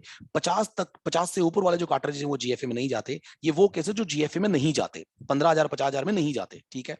उसके बाद अल्कोहलिक लिकर, अल्कोहलिक लिकर शराब 2 लीटर से ज्यादा लेके आएंगे, जीएफए में नहीं जाएगा, ड्यूटी लगेगी, 2 लीटर तक जीएफए में चला जाएगा। ठीक है। उसके बाद उसने बोला गोल्ड और सिल्वर, गोल्ड और सिल्वर या अदर ऑर्नामेंट, गोल्ड सिल्वर और any other form of other ornaments, ये हमारे जीएफए में नहीं जाते, इनके लिए अलग से रूल हम करेंगे। ठीक है ना, ओके। उसने बोला flat panel LCD LED plasma TV लेके आते हो जीएफए में नहीं जाएगा, ड्यूटी देनी पड़ेगी। ठीक है जी, ठीक है। उसके बाद ये हमने कर लिया था कि इनके ऊपर ड्यूटी लगेगी 38.5 से लगेगी। एक लैपटॉप लाया जा सकता है, और ये बीच वाले रूल हम नहीं कर रहे, सीधा हम ज्वेलरी वाले रूल पे छलांग मार के जा रहे हैं। ज्वेलरी, यस इंपॉर्टेंट, ये आ सकता है एग्जाम में। ठीक है। रूल 5 ने बोला कि भाई duty free allowance in case of jewellery कितना हो सकता है। उसने बोला कि अगर जेंटलमैन है, अगर क्या है, जेंटलमैन है, लेकिन सुनो उससे पहले उसने एक बात बताई। उसने बोला कि भी this rule provides as under if the passenger was residing abroad for more than 1 year, अगर वो 1 साल से ज्यादा वहां पे रह रहा था और वो इंडिया में आ रहा है, ज्वेलरी अपने साथ लेकर आ रहा है, 1 साल से ज्यादा रह रहा था, मतलब 1 साल से अगर ज्यादा रहेगा तो जाके एग्जाम्शन मिलेगी, नहीं तो एग्जाम्शन नहीं मिलेगी। इसने बोला कि अगर जेंटलमैन है तो उसने बोला jewellery up to a weight of 20 gram with a value cap of 50,000। उसने बोला 20 ग्राम तक की ज्वेलरी लेके आ सकते, लेकिन सुनो 50,000 से अगर वो ज्यादा चलेगी तो 50 की लिमिट है। इसका मतलब हम ये बोल सकते हैं 20 ग्राम और उसकी वैल्यू 50,000, विचएवर इज लोअर लेना है। ठीक है ना। एक्सेस क्या हो जाएगा? टैक्सेबल। एक्सेस के ऊपर 38.5 से क्या लग जाएगी? ड्यूटी लग जाएगी। बैगेज का रूल 38.5 ही तो है, राइट। ओके, सो कितने तक के? उसने बोला 20 ग्राम, लेकिन वैल्यू कैप कितने का है? 50,000 रुपए। ये जेंटलमैन के लिए। लेडी के लिए उसने बोला 40 ग्राम और 50 का डबल कर दिया, इधर 20 का डबल कर दिया 40 कर दिया, और इधर 50 का डबल करके 1 लाख कर दिया, राइट। सो हम क्या बोलेंगे? जेंटलमैन केस 20 ग्राम, लेकिन वैल्यू कैप कितने का है? 50,000 रुपए का। सिमिलरली लेडी के केस में 40 ग्राम और वैल्यू कैप कितने का है? वैल्यू कैप है सर 1 लाख रुपए का। अब देखो ग्राम और ये वैल्यू कैप, ये देखना पड़ेगा। अगर सोने की हम बात करें तो सोना 20 ग्राम क्या, उससे पहले ही 50,000 आ जाएंगे। 50,000 में तो आजकल हमारा 10 ग्राम भी नहीं आता, आप समझ रहे हैं ना, राइट। सो उसमें ये 50,000 की लिमिट लग जाएगी। लेकिन अगर चांदी की बात करें तो चांदी 20 ग्राम से कहीं ज्यादा आ जाएगी, लेकिन उसमें फिर 20 ग्राम लग जाएगा। भाई 50,000 रुपए में तो बहुत ग्राम आ जाएगी, राइट। उसके केस में फिर 20 ग्राम की लिमिट लग जाएगी। सो वो डिपेंड करेगा ज्वेलरी किस चीज की बनी हुई है, राइट। सो 20 ग्राम और 50,000 रुपए which ever is lower. Similarly 40 ग्राम और ये 1 लाख रुपए, मतलब 20 ग्राम, लेकिन वैल्यू कैप कितने का, 50,000, 40 ग्राम और वैल्यू कैप कितने का, 1 लाख रुपए का। पेपर में ये दिख सकता है आपको, ठीक है ना। ओके सर, अरे खत्म, wow nice, thank you sir.